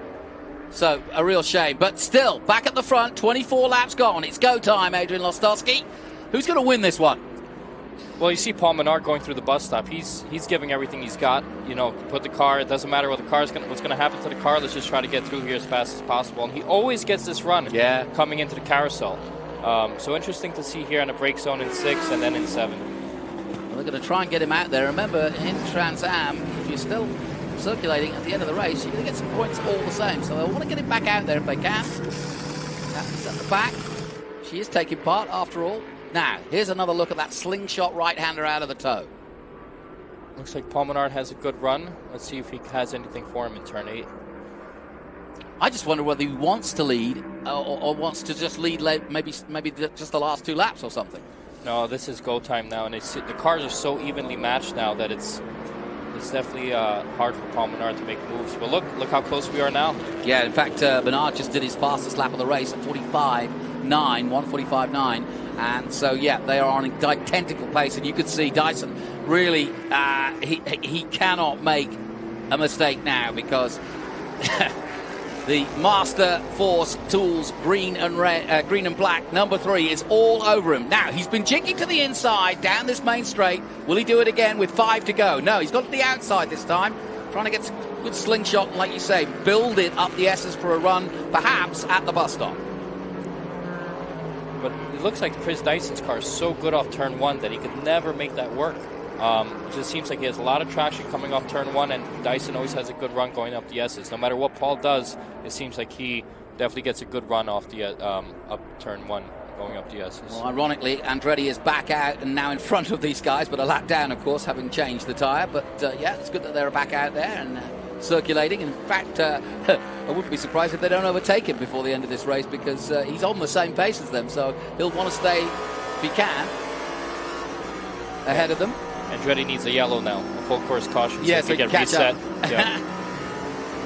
Still in XGT, Hodge leading in the Lamborghini ahead of Lowry in 8th position overall and just behind Hodge. Then comes Sanders. SGT led by Bryson still. She's leading the championship and the rookies, remember. It's going to be a huge season for the young driver from Oklahoma, Kaylee Bryson. And Coffey just took the lead in GT. Yeah, ahead of De Silva, who'd led most of it in that Supra. Now, they're right up on Andretti. It's going to be interesting how Dyson plays this. This is critical, isn't it? Doesn't want to make a mistake now. Tires are going off. They're sliding a bit more. Car's light. Harder. Lighter on fuel. And what does Adam Andretti do? Does he let him by, or does he try to, just in case there's a full course caution? Yeah, that's a good question. Well, right now, he's not relinquishing anything as they cross the strip again. It's a weird one to look at because he is a lap down, but it is the Jim Weed, number 16, leading the way from the number 3 of Menard with just a few laps to go. This is great. And you're right, this is not. This is kind of distracting, isn't it, to Dyson? Yeah, having Andretti in front of him, which might slow him down. Yeah. If Andretti doesn't get his tires up to temperature, he just has a brand new tire on there. Yeah, we don't know. You have a puncture and you come in like that. You don't know what the balance of the tire or anything is going to be like. You don't know what the run time is going to be like. We're looking at. I'm trying to look at how Andretti's circulating. Yeah, he's still on the pace. He's still very much on the pace, but time running out. And he's just hoping for full course caution to come back around the field. Yeah. He's a smart driver, is Adam. He'll pick up points whenever there's a chance, and the team will get him out there to finish a race. We've seen it in the past in Trans Am. It's all about picking up the points. You can finish each and every 100-mile race. The car sounds good. That's the tire that Andretti took off. That's a mess. That's a big puncher. No fun. And that's interesting because it was the outside tire. Yeah, outside of the tire. Weird.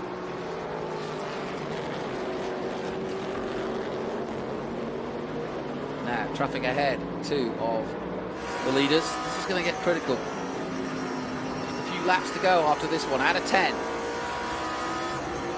Dyson looks in the mirror as he turns into 11. I love that shot from the bottom right. Really get an idea of what he's dealing with. Through the box he goes, into turn 1. Menard, ever there. It's been a championship between these two, and I think it's going to go all the way to the wire at Cota. Dyson, a formidable opponent, but Menard has had a star-studded career, but he'd love a Trans Am championship to his name, that's for sure.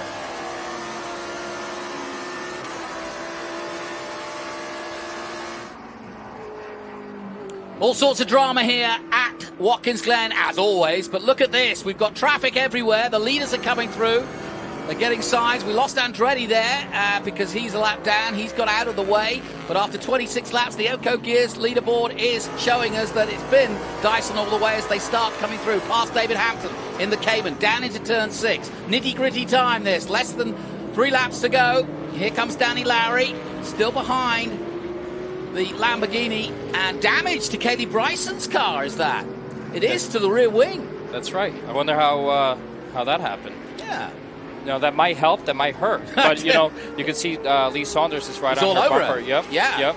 And this is for SGT's win. Now, surely Saunders sees it's obvious. He can see that the wing is not as effective as it usually could be. And Kaylee Bryson is limping home. In the lead. Yep. Exactly. Look, you can see she's taking wider lines. She's feeling the pressure. Saunders with multiple championships with that Viper. So if there's anybody more comfortable in a car, it is Lee Saunders. So it'll be the last guy I'd want behind me. That's right. He's very consistent, very good driver. That Viper's really been tuned by really well over the years. I raced against him in 2020. We finished second to him in points in a championship. So he's definitely a tough competitor. Yeah, it was a great run, the big pair of you. But Kylie Bryson, she definitely reminds me of my start in racing. I started with Corvettes, right, in C6 Corvettes when I started. I was probably around her age when I started. I also had a wreck here in 2021 at Watkins Glen in the TA2 race where I was smashed on the whole back end of the car. My wing was crooked as well like that, but I ended up still finishing the race doing pretty well. I think we finished in the top 10 somewhere. And she's doing the same thing, leading the race, and looks like she has damage to that rear wing. Big moment there for Menard. He really pulled across that... got the sparks flying, but he's pushing hard in the closing stages. He senses that potentially there's a race win here to be had, and it would make a psychological difference. Wouldn't you agree that if he wins and beats Dyson today, it's not over, but boy, it just proves that the man in the ascendance for the title fight would be Menard, and he's trying to pull it off. Talking of pulling it off, look at this. Saunders yet to get past in that big old Viper. It looks like it doesn't affect Kaylee that much. No, in it's that just wing. a twist, isn't it? Yep. It might even improve. You know, there might be less drag because of how low it is. Yeah, you never know. It's certainly not slowing her down because Saunders is no thorn. In fact, both Kaylee and Lee Saunders have just done their fastest laps of the race the previous lap. So there you go, another lap completed. 28 gone down. White flag will be coming out next lap. Great racing here in all categories. Leading in GT, it's Coffey. Leading in SGT, it's Bryson. XGT sees the new man, David Hodge, who raced with Adrian Lostowski alongside me. Jinking out comes the leaders. Going past the traffic. They just get past Coffey as they come down the main straight again into turn 1. Time running out, though. So far, an immaculate effort by Chris Dyson. Ooh, what's John Degana going up to here? So the heat now, we have a lapped car in between. He's losing ground, isn't he? That's right, in between first and second. So Lee Saunders is losing ground with 2 laps to go. It'll be disappointing for Dyson if he doesn't pull this off because he deserves it at the moment anyway. He's skillfully handled the pressure, sucked it up. Now, let's have a look at this. Look, you can see Menard getting held up now as they come through traffic. This lost him a little bit of time. Yeah, see? Ooh. So it really is not easy at all when you're trying to fight with the guy in front and also get through the other traffic. They're in their own race. Yep, that's multi-class racing. You're dealt the cards you're given at that certain time, and you got to make the best with what you have. On board again with the leader. Sounds great. And he's a local here, too. He's from New York, Poughkeepsie, New York. Poughkeepsie, yeah, that's right. Yep, we're almost neighbors. It's nice to have another New Yorker here in Trans Am. Well, of course, the dynasty that is the Dyson, Rob and Chris continues. 40 years of racing, the pair of them. And, well, Watkins Glen has been a huge part of it. He's running out of time, though, is Paul Menard, the championship leader. If he's going to go, it's going to have to be now, because here comes the white flag. 1 to go in this one. They've been glued together, Adrian. Where, if anywhere, can he make the difference? Well, let's watch Paul Menard through the bus stop, because he's been attacking it very aggressively to get a good run, into the carousel. And there is traffic come ahead of him. They may come up with that. Come up to that, I should say. That's up right. the hill they come. And as you say, coming up to the bus stop now, approaching it now, and Danny Lowry in XGT ahead of them. Ooh, that's not good for Dyson. He's going to catch up right there as Menard. This is the last thing you want, is to be behind a slower car at the bus stop, and that's best opportunity for Menard. Where's he going to go? Oh, no. Whoa! They barely both get past, down to 6 for the last time. Into the boot. Dyson, incredibly, hanging on. But that's why he's our champion. Menard, though, wants the title, and I think will settle for second place, given that he's only going to take a few points off him. But a good run by both of them, mate. Yeah, very good run by both of them. And I think that traffic there hurt Paul Menard more than it hurt Dyson, because Paul Menard had such a run coming off the bus stop, and then he had that lap car right in front of him as he came out of there. Had to check up. It was Ricky Sanders that they went past. Now they're going past Katie Bryson with that broken wing, or at least... but she's dropped to second now, behind Saunders. So Lee Saunders is now there in first. Is. Yep. So Lee Saunders leading the way. So eventually she did get past, and this is going to be the win then for Chris Dyson. And that is an immaculate performance by the man from Poughkeepsie, New York. Poughkeepsie, I'll say it again, New York. And a home win then for Chris Dyson, holding off the championship leader Paul Menard. And just tightening it up just a little bit. Meanwhile, GT and also Tommy Dreesy in third place. And Boris Said challenging for the third place. Boris Said ever so close. Oh, look at this. Has he got him? No, not quite. I think it was Tommy Dreesy there. Yep. Just got him. That was close. Boris Said takes fourth. Amy Ruman fifth. Keith Grant sixth. David Hodge does win in XGT ahead of Danny Lowry. Here comes the Supra.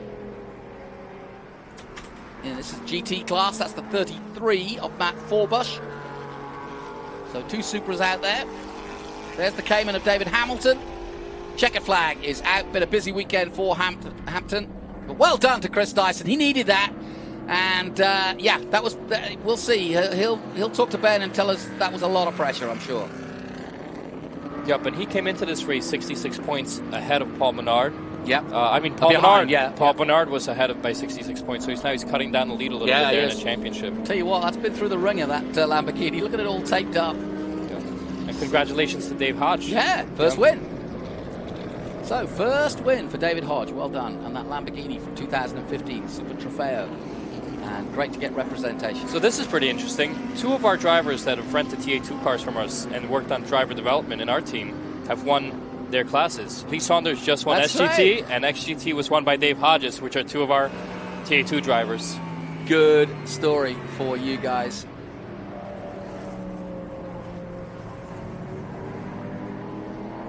So that's auto, is it? Fast auto? Fast auto, yep. Exactly. And you prepare the cars in Brooklyn, New York? Well, we prepare the cars at Howe Racing. Okay. In Michigan, Beaverton, Michigan, or in Brooklyn, New York, whether the race is closer to New York or whether it's closer in Michigan. Okay. And we're the only race shop in New York, right? So it definitely is a site for everybody. Yeah, that's quite an accolade, isn't it? Yeah, because we're really close to New York City. But congratulations to Chris Dyson, from Poughkeepsie, New York. Jim Weed, they're running that pear pineapple colors, new drink. Poughkeepsie, I'll get it right eventually. Yep. Yeah, it's Paul Menard finishing second. Yep. Master Force Tools. No, good weekend had by all in that respect. We had a great win for Thomas Merrill in TA2, and Chris Dyson has also taken some points back off the leader with his win. So tightening things up as we get down to the end of this 2024 season.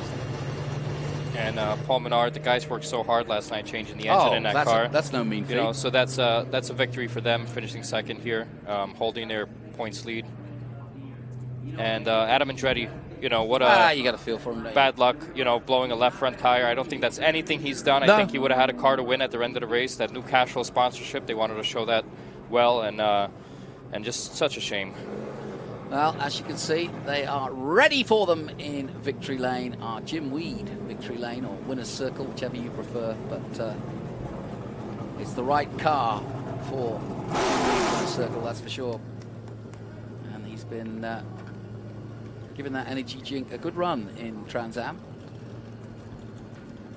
And in a moment, we'll hear from Chris Dyson. As you can see, the crowd gathering to hear the podium and be a part of it. And in come the other winners as well. Welcome back. We just witnessed a great TA race because it was not necessarily the most dramatic, but it certainly was one of the most nail-biting races because there was nothing between the leaders from the get-go. Dyson led the entire way, but was pushed the entire way on the same pace as the man leading the championship. So good result. Those are the ones you like, aren't they? Yep.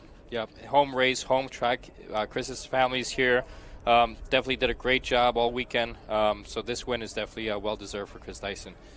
And like you say, it's going to take a few points, but it just keeps his hand in to a potential title, and that means that Menard can't sleep well yet if he wants to take that title. And well done to David Hodge, just coming in the background there in that Lamborghini. He takes a class victory as well.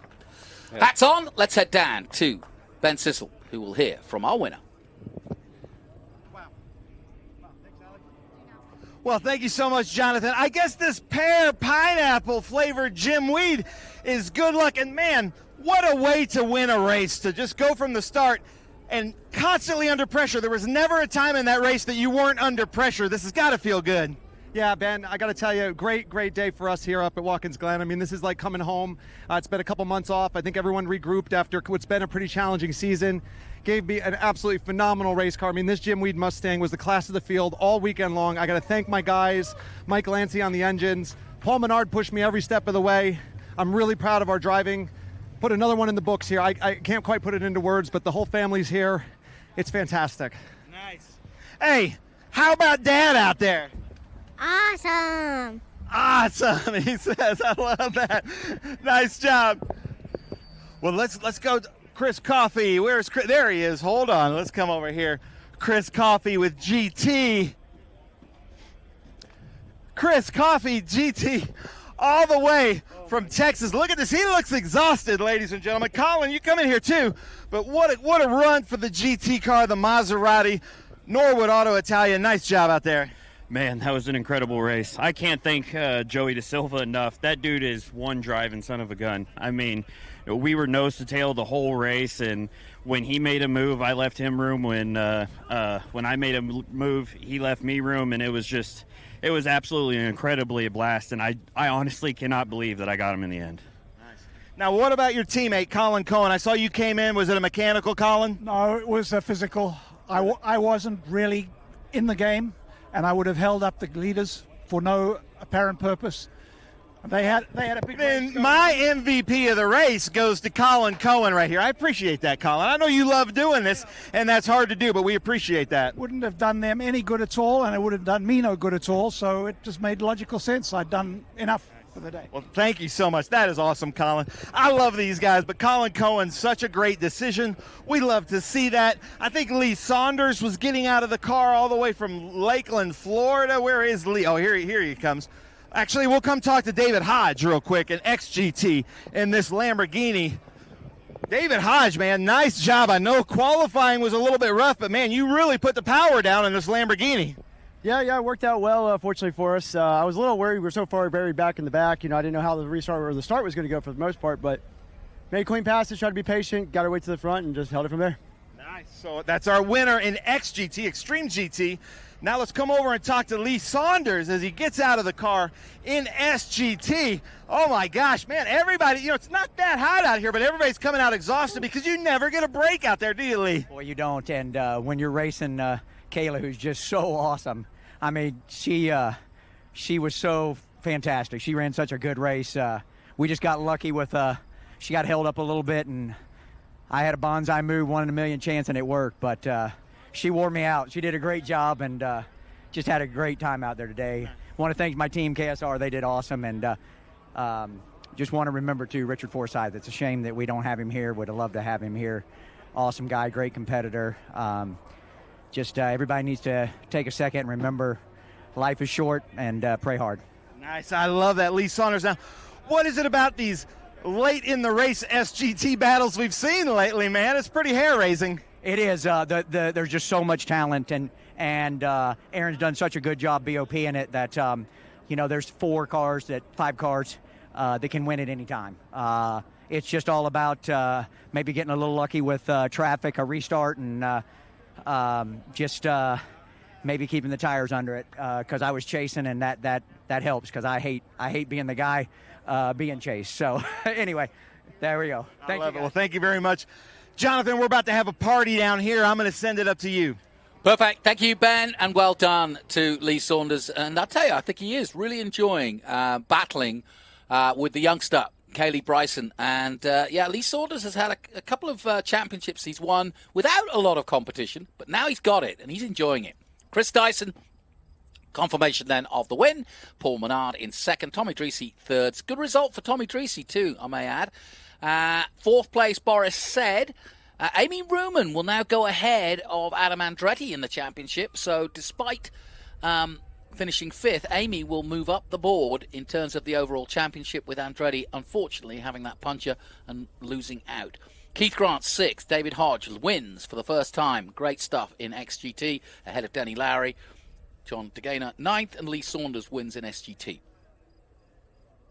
And further down, a little 11th place, one for the SGT of the Logical Systems of Kaylee Bryson.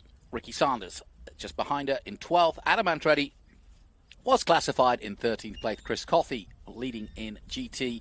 De Silva second, and Forbush in third. Josh Carlson just nudged in between them in 16th overall. David Hampton in 18th. Grant, and then Milton Grant. And further down, Colin Cohen, as you saw pulling out there, just saying he's had enough. He couldn't do anything to help them. Don McMillan, Jan Krapata, unfortunately, and Jim Gallagher and Michael Sayer all not finishing the race.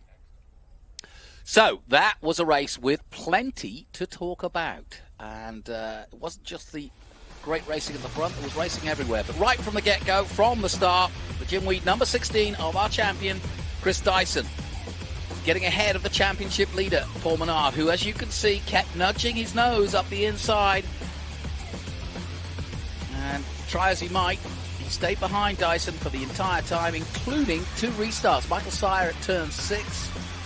Jen Krapata also having a problem. Restart, though, no problems for him. Boris said making a place or 2 up at the restart in the Challenger. But sadly, a puncher front left for Castrol car of number 17, Adam Andretti, puts him out and leaves Dreesy a chance to take 3rd place. So, we'll take a look at the production classes in a moment because they too had, well, plenty of stories. Here they are. So from the get-go, look further back down the field. There's Coffey on board with Danny Lowry. He led early on in his AMG Bridge Hall number 43. Ricky Sanders, his usual opponent, there too, but also having to take on the Lamborghini of David Hodge.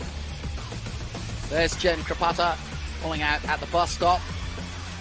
Good racing between these two. Look at this. And that was the moment he took the lead. We saw it from Danny Lowry over Ricky Sanders. McMillan then got stuck out on track, another safety car. And then the Supra and the Maserati went at it too. So all the classes having really good races throughout.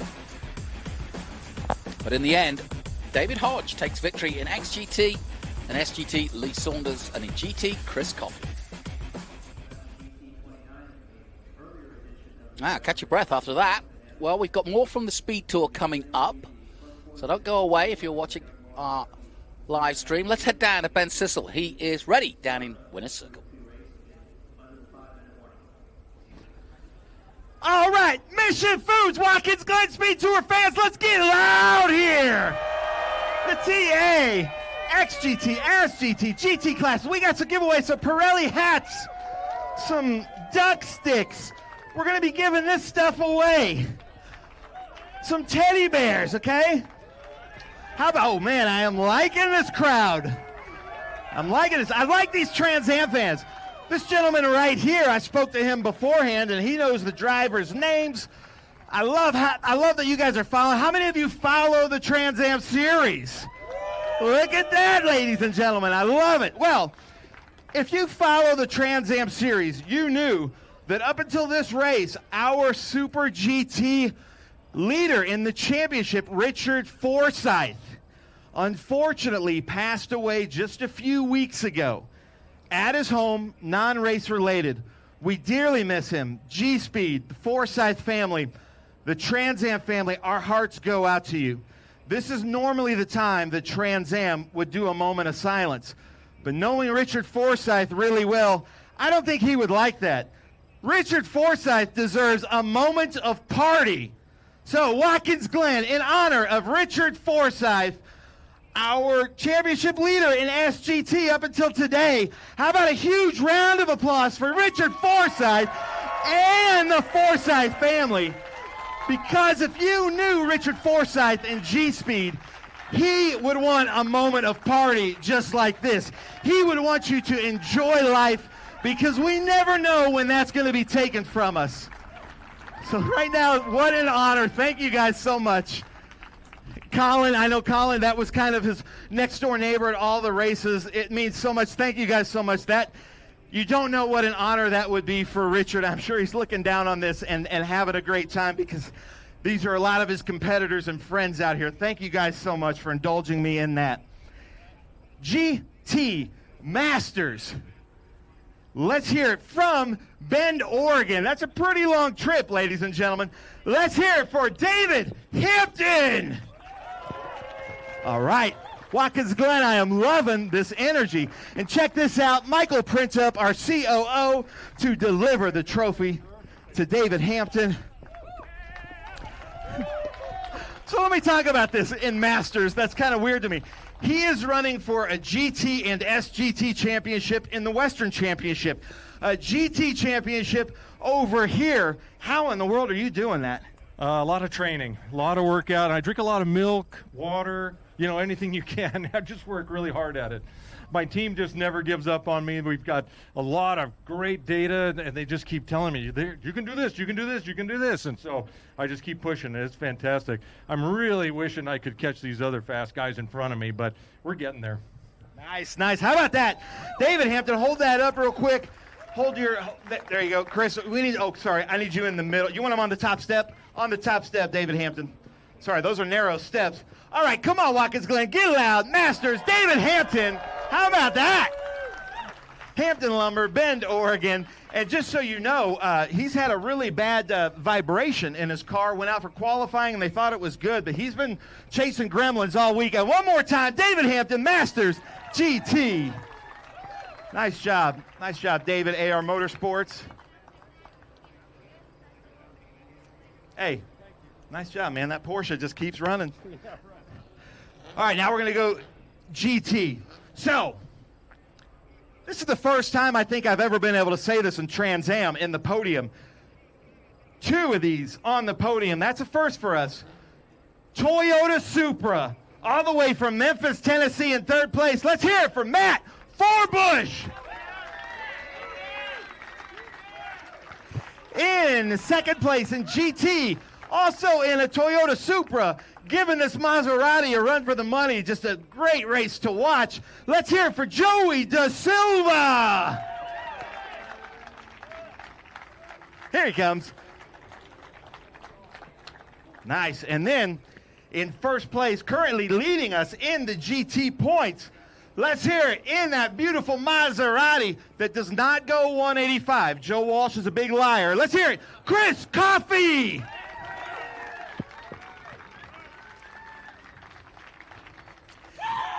Nice. There we go. Nature boy, Chris Coffey. All right, Matt Forbush, welcome, man. It's so cool to see you. I do believe this is a first to have 2 Toyotas here on the podium in GT. Welcome. We're both Tennesseans. How's it feel?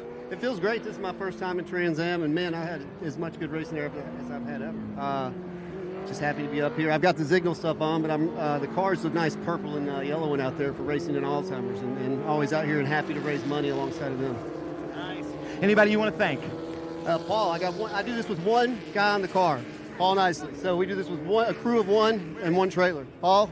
Where's Paul? There he is. Have a round of applause for Paul. And the triplets back at home, my baby girl Ruby. So yeah. How about that, ladies and gentlemen? Matt Forbush, Da Silva, I know you've been with us kind of off and on, but man, you and Coffey, what a race out there. Yeah, it was great. You know, I gave the Toyota everything it had. Unfortunately, came up a little short by the end of the stint, but we'll be back. Hopefully, in the next few months, we'll be back in racing again. Nice. Anybody you want to thank? Oh, everybody at Ave, Mom, Dad, Sabrina, Silas, my little girl, Sky. Love you guys, Mom, Dad. Nice. How about that? Joey Da Silva. And then, come on now, one more Ric Flair Coffee, but I'm going to hold the microphone down here. Woo! Nice. That's his signature move. Chris Coffey currently leading in the GT points. How's it feel? And you came out of the car exhausted because this guy just wore you out. Yeah, absolutely. I mean, I had to go 10 tenths the whole time, and I got to thank Josh Early, who's been driving in TA2, and he's been warning me about having tire failures in the bus stop because he had a tire failure, and I had to give it everything. I mean, I had to sacrifice the curbs and everything, and I thought for sure I was going to get a puncture just to stay with this guy. I mean, but I can't thank Trans Am and Joey enough. I mean, this guy's driving is absolutely incredible. I mean, when I'd make a move on him, he'd leave room. When he was making a move on me, I'd leave room, and it was absolutely gentleman racing, and I wish this guy would show up at every single race. I really wish he would. But, yeah. Yeah. Don't we all? But I just want to thank Colin Cohen. Without him, I could not be here at all in any way, shape, and form. My wife, Morgan, and my son, Sam, you know, they support me through all this. Being out of town all the time with a 4-year-old is just, it's crazy. But I just want to thank all my guys, Xavier and Alex, and I mean, this is one. I only led one session all weekend. These guys were destroying me in lap time, and it's incredible. Nice. How about that, ladies and gentlemen, in the GT? All right, hold those trophies up, guys. And look at Chris there in the vest. Come on, Watkins Glen. Get loud here. Matt Forbush, Joey DeSilva, Chris Coffey. Well, man, what a welcome, Matt Forbush, to the Trans Am Series. Yeah, you can throw those out. Ooh, that was a boomerang. Let's see what we got. Oh, there we go. Oh, there we go. Of course, the Bills guy can't catch a hat. Oh, he's got one. No, he proved me wrong. I'm a Titans fan. That's why I'm saying that. All right, come on now. Hold those things up. Matt Forbush, Joey DeSilva, Chris Coffey. Awesome. But, hey, I am rooting for you guys to beat the Chiefs this year. I'd like to see Josh Allen get a Super Bowl. All right. Uh-oh, look out now. We've got the champagne. Nice. Now, we are racing next weekend, gentlemen. Chris Coffey, he just hid behind you, Matt. That was a good strategy. How about that, ladies and gentlemen? The GT competitors, Matt Forbush, Joey DeSilva, and Chris Coffey. Also, my hero of the race, Colin Cohen. Colin Cohen, great decision out there. Thank you so much for what you've done. That's awesome. Super GT, another from Memphis, Tennessee. Ladies and gentlemen, this year he is celebrating 50 years of racing. You know you're living life correctly if you can celebrate 50 years of racing. Let's hear it. Milton Grant, SGT Masters. So Milton, it's got to be fun out there. I think you're out there with your brother, correct? That's correct, yeah. And brother and then nephew. Yes, my nephew's out there too, yeah. I had a little header leak, so I don't hope it's getting a little louder, so I'm glad if I had to kind of staying off the curbs. But had a great day. I want to thank my Lord and Savior, Jesus Christ, and hope all of y'all will learn to know him. And thank my crew, Mike Hoover, and of course my wife. So 54 years, so I appreciate that. So thank you very much. Nice. All right. Well, Milton, hold that up. Hold that trophy up. Look at Chris. Little evangelism there from Milton Grant. How about that, Watkins Glen? Milton Grant, Masters, all the way from Memphis, Tennessee.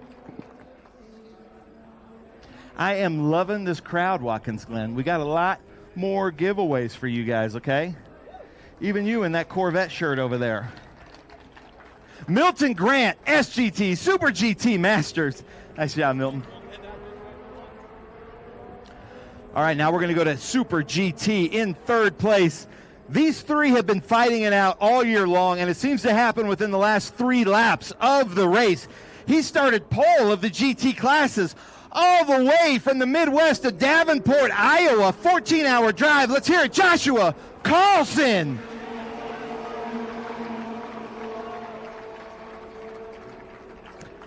And Okie from Muskogee, all the way from Oklahoma. What a great last couple lap battle between she and Lee Saunders. Let's hear it, Kaylee Bryson. And then in this big Mopar V10, an SGT champion a few times. Let's hear it, Lee Saunders, all the way from Lakeland, Florida. How about that, ladies and gentlemen? So I asked him when he got out of the car, what is it with you SGT drivers and these late race battles? Unbelievable out there. Yeah, the race was good. I mean, I had a good battle with Kaylee and Lee on the restarts, but unfortunately my tires got out of balance, so I just had to back off and just let them battle it out. I didn't really want to get in the way. But I'd like to thank my sponsors and Siva and my family and my team. None of this would be possible without them. I'm just happy to finish on the podium after a rough weekend at Road America. And congrats on Lee on the win. And yeah, can't wait for VIR. Nice. How about that? Joshua Carlson from Iowa. Kaylee Bryson's been setting all kinds of records and breaking glass ceilings this season.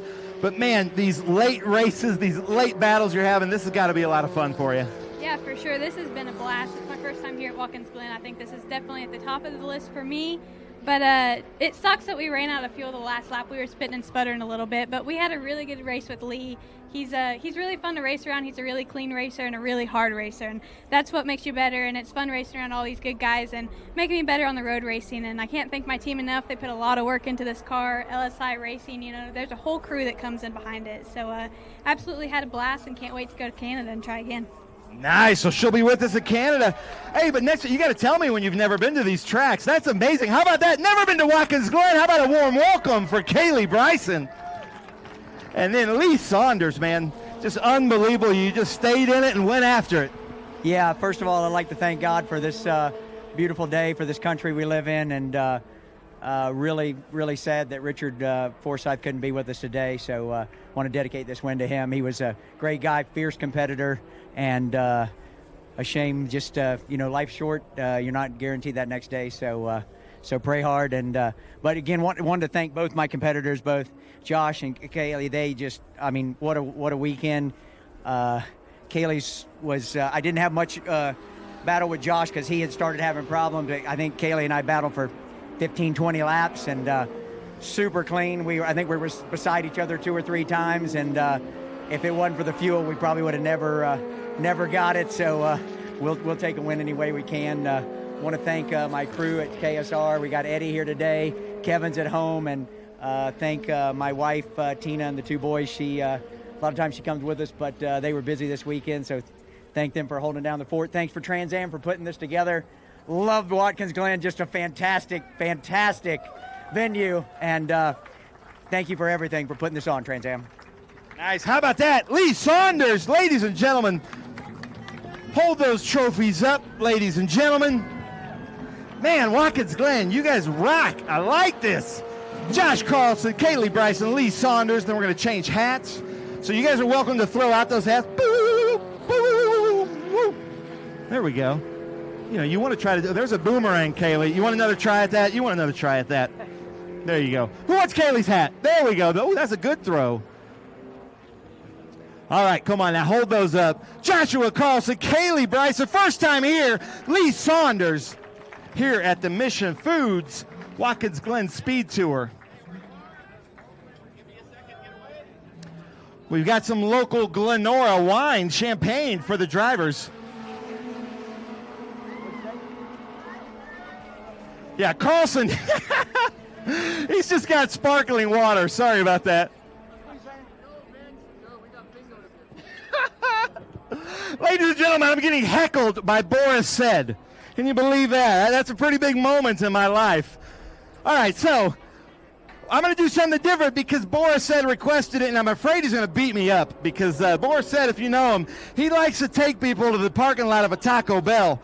So, in TA Masters, because he's got a bingo game he says he's got to go to, and it's supper time for Boris Said. TA Masters, let's hear it, the legend Boris Said. All right, who said? Who said? Nice. Are you nimble enough to get up on that top step, Boris? Maybe, he says. We might need to ensure that. So, how was it out there? You came in 4th, I believe, and it looked like the car was pretty hooked up. Yeah, Poncho gave me a great car. I was a little behind. I haven't driven in a while, and these cars are something, but I really wanted to get 3rd. Tommy had a great race, didn't make one mistake, had a lot of pressure on him, but I won the old man's class. That's a little embarrassing, but I still love coming here. I've been coming here for 38 years, and it's just a great racetrack.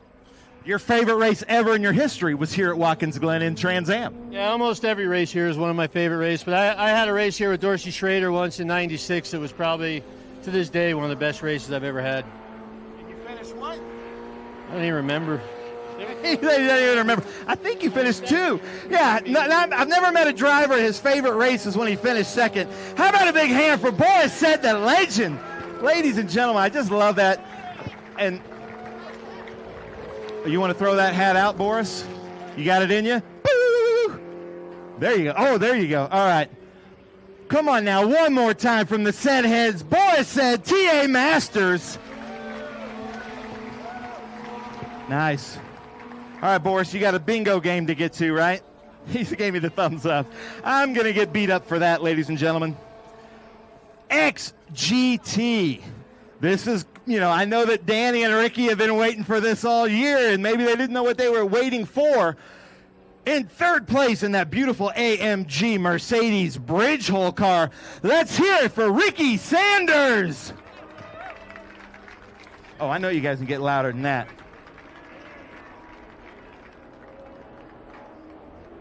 All right, and then in another AMG, actually, Ricky Sanders was in Danny Lowry's car that I'm used to.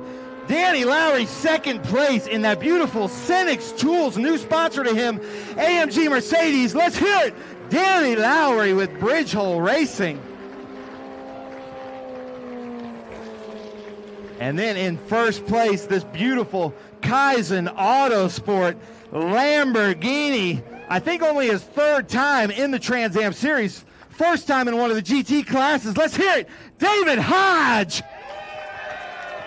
Nice. We got a lot of Lamborghini fans out there. I like that.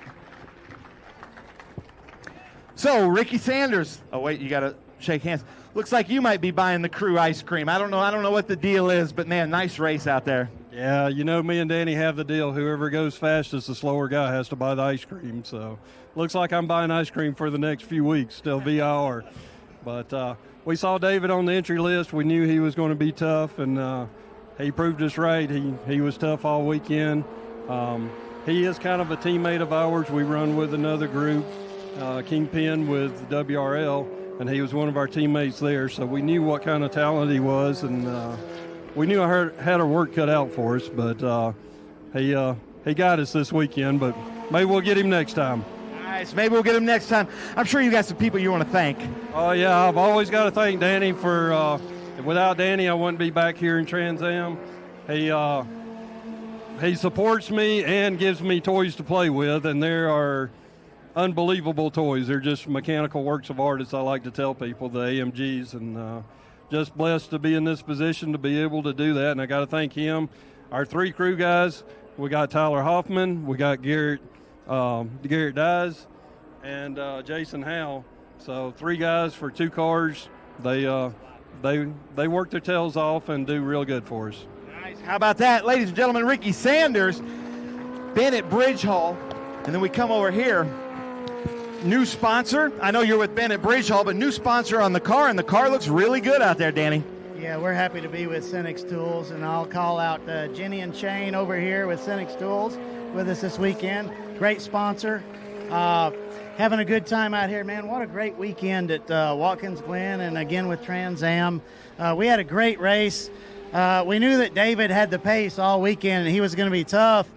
The race started. We got into some traffic. It was pretty tough getting all through the traffic and trying to keep up with David. He's a real good guy. He's got great racecraft. He got through there real good. And I got to thank my buddy Ricky Sanders for blowing the bus stop once and letting me through.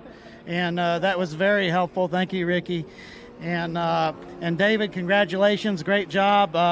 We hope you come out here and race with us a whole heck of a lot more. And I've got to say, happy birthday to my mother. It's my mother's birthday today. Nice. And the CEO, owner, operator of Bennett, correct? That's correct. I'm 61 years old and I still work for my mother. That's awesome. And knowing your mom, you're going to be working for over the next 25 years too, so that's awesome. She'll definitely make 100. Yeah, oh, for sure. David Hodge, we spoke. You were very unhappy with how qualifying went, so this has to be a little bit redemptive. Yeah, it's my first time here to Watkins Glen. I wanted to get a 49 this weekend. Had some goals coming up here. Had to learn some hard lessons on Thursday. Kaizen Autosport, all the boys, they got the car put back together, and she held up all weekend. So, getting the first place still makes it a good run. How about that? Anybody you want to thank, though, David Hodge? Yeah, obviously. Everybody at Kaizen Autosport, they had to work their ass off to get us here and get this car put together, keep it running all weekend. We all had to learn this. It's the first time running this car, my first time here. So there's a lot of pieces that had to come together, and we made it all work. Nice. How about that? Kaizen Autosport's been a little busy here this weekend, haven't they, Peter Heffering? Yeah. All right, hold up those trophies, gentlemen. Come on now, Watkins Glen. Don't give up on me because we got the big guys coming up next.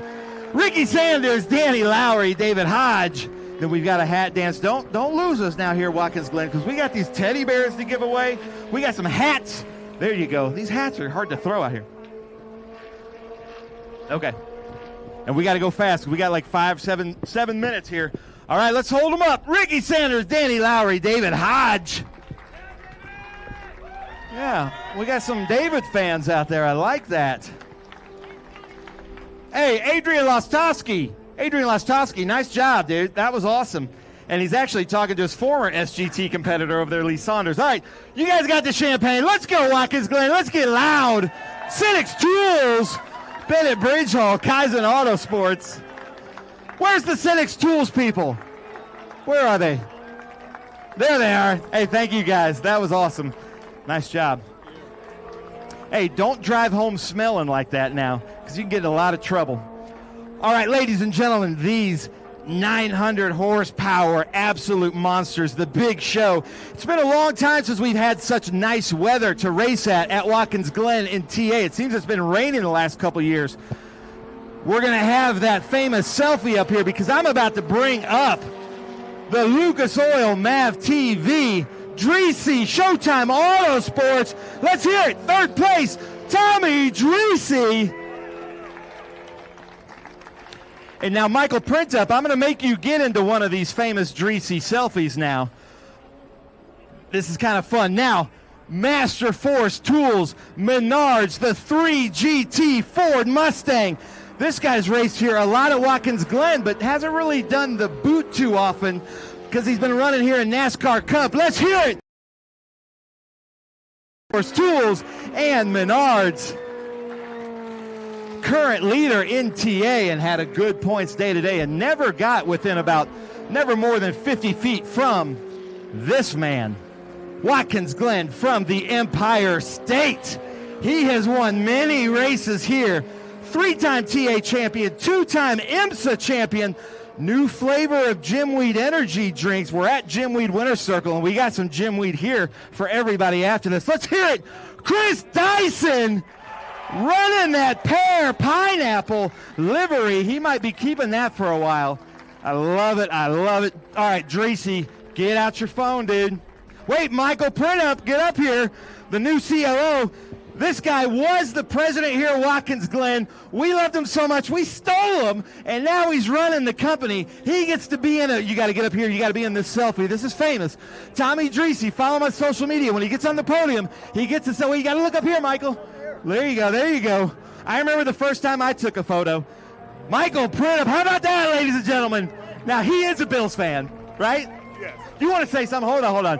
Talk to your family. No, well, welcome, everybody. That was an awesome race, wasn't it? Probably one of the best races I've seen all year. So thank you, everybody, for coming out. Great support for this series. We love all our fans, our teams, and competitors, so thank you. Nice. How about that, ladies and gentlemen? Michael Printup. So, Dreesy. Man, I know you've been fighting for this. You were here just a couple weeks ago testing. That didn't go so well at the end, but man, you're here on the podium. That's got to feel good. Yeah, it feels really good. We came to try to test here, and we didn't look into it, and there was a lot of slower cars, so it's kind of frustrating. And then we're trying to hustle at the end, and I was going around what corner, and the tires just came out and grabbed the car, new car. So we pulled out Old Faithful, and it was pretty good. These guys are the class of the field today. I think Andretti had something for them. He was real push. His car started coming in. These guys were I heard the whole race, all the way to the last lap. They did that. So, and then Boris, he saved his stuff, and I got caught up with traffic. So I think we're like only a half a car. He was half a car behind me, side by side. So just a great race. Loved the fans here at Watkins Glen. Lucas, Mission Foods, and Mav TV, Trans Am, and all the fans out here. Thank you very much. Nice. Back on the podium, Tommy Dreesy won here just a few years ago. Now you see this distance right here between Chris Dyson and Paul Menard. They were racing out there at 180 miles an hour at this distance. An unbelievable show. Just couldn't get around him, could you, Paul? No, I was better in some sections. He was better in others. We're pretty equal through turn one. He'd pull me up through the S's. I just get, we're going through there almost wide open at 160, 170 miles an hour. So arrow push a little bit. I'd murder him in the bus stop. Like, that was a lot of fun. I wore myself out pounding those curbs. And then we're pretty equal through the infield, and he'd pull me a little bit out of the boot or whatever that's called. So all in all, I got the best team in the garage, man. We blew a motor yesterday. Didn't get our second practice. The guys were here till like 11:30 last night, put a new motor in, and ran great all day. Just hats off to Chris. He had a really good car. I thought that we're so equal. If I could have got in front of him, maybe I could have pulled away a little bit, but we're very equal. It's just a good race, and hopefully the fans liked it. Hopefully the fans liked it. Surely you guys like that, right? Nice. Thank you, Paul Menard. Chris Dyson, man. What a race in your home state. Your whole family's here. That's got to feel good. Yeah, what an event for us. I mean, the car was fantastic. You know, we got these new colors on our Jim Weed Mustang here, and it was fast right off the truck. You know, we've been away for 2 months, and it was great to get back here at such a fantastic track. As Paul said, we just had a phenomenal race the whole way. He never let up once, and you know, we just had to keep pushing. And I think that's the kind of racing that this series can put on when it's head-to-head like that, and it's just very memorable. I'm so grateful to have the family up here. I got all my friends and friends from down home came up. Just proud to take another win home from here. I mean, these ones don't come easy, and today is no exception. And I'm just, again, very grateful, feel really blessed by the opportunity, and really thankful for the team and the job they did. Mike Lancy on the engine. Proud of all you guys. So thanks a lot. And obviously, our IMCO lap leader is Chris Dyson, and this is the day you needed really to rely on those gears and the gearbox. Yeah, well, absolutely. I mean, the cars, you know, these cars are under a lot of pressure. You know, you got almost 900 horsepower that you're pulling through these things, so just making it to the end of one of these things is a big thing, and we're thankful for all our partners that get behind us and make sure we get here, make the 100 miles happen. Nice. How about that? Jim Weed, winner circle. How fun is that? And again, after the celebration, we've got some cold Jim Weeds up here, but I need Watkins Glen. You've got your own from the Empire State. I need you to get loud. Tommy Dreesy, Paul Menard from the Empire State, Chris Dyson here at Watkins Glen. You can throw out those hats. You can keep them. You know what? Hold on. Before we do this, though, here's some teddy bears. You might want to hold that for your daughter. Then, Paul, you're welcome to throw that out or bring that to the kids. I'm sure you want to bring that to your kids, Tommy Dreesy, or do you want to throw it out? I have twins. Oh, he has twins. Oh, look at this. A little kiss there. Oh, how about that? How about that for some camaraderie? Tommy has twins, so Chris Dyson gave his. How about that, ladies and gentlemen? You like that? You got your bear? All right, all right. All right, now hold up those trophies. Sorry, guys, I'm getting distracted. Tommy Dreesy, Paul Menard, Chris Dyson. Last chance, Watkins Glen. Let's get loud. All right, now we're going to bring in that Glenora champagne. All of these drivers are of age, so they're allowed to have some champagne, but we are racing next weekend at Mossport. Oh, so they go right for the winner, right into his eyes. And he's got no ammo left. How about that? Oh, and one for the homies right there. Pius with winner circle. This is Jim Weed winner circle. Here comes IMCO Gears to give the Top Gear Award to Chris Dyson. Do we need a photo of that, Chris? Okay, hey, you guys are excused. Thank you. Thanks, guys. Tommy, Paul, thank you very much. Nice job. Hey, Chris, I'm sorry. I need you back up there in that hat. Sorry about that. Larry, sorry about that. All right, Chris Dyson, just a photo with the IMCO hat, and then we got to move on for SVRA. How about one more round of applause from the Empire State? Come on, Pius, you can get louder than that. All right, come on up here for some Jim Weed. Here's Chris Dyson's son. If we want to do a Dyson Jim Weed family photo real quick, but come up here and get some Jim Weed. You can get Jim Weed, you can get stress cubes. There's some hats laying here, all that, and a bag of chips. Go home with race car shaped bag of chips. Thank you guys so much. That does it for the Trans Am Series presented by Pirelli Watkins Glen. But we will be back here in our normal time that was stolen from us this year. We will be back with the Downtown Parade for the Trans Am Series presented by Pirelli and the Hilliard U.S. Vintage Grand Prix. Thank you guys so much, Watkins Glen. Great stuff, Ben. Thank you so much. And yeah, well, there was plenty going on in that one, wasn't there? And you'll get another chance to see it if you've got some friends and you want to tell them about Trans Am. Tune in on a Thursday night on MAV TV when we will do it all again and we'll show you the highlights in the Cube 3 Architecture TA2 series starting at 8 p.m. Eastern. That's August 29th. And right after that will be the race you just watched, TA, XGT, GT, and SGT. And that starts at 9 p.m. Eastern. So plenty to look forward to and more Speed Tour races to come, but that's it. Our thanks to our MAV TV viewers. We'll be back next time, like we heard, from Canada. Until then, bye-bye for now.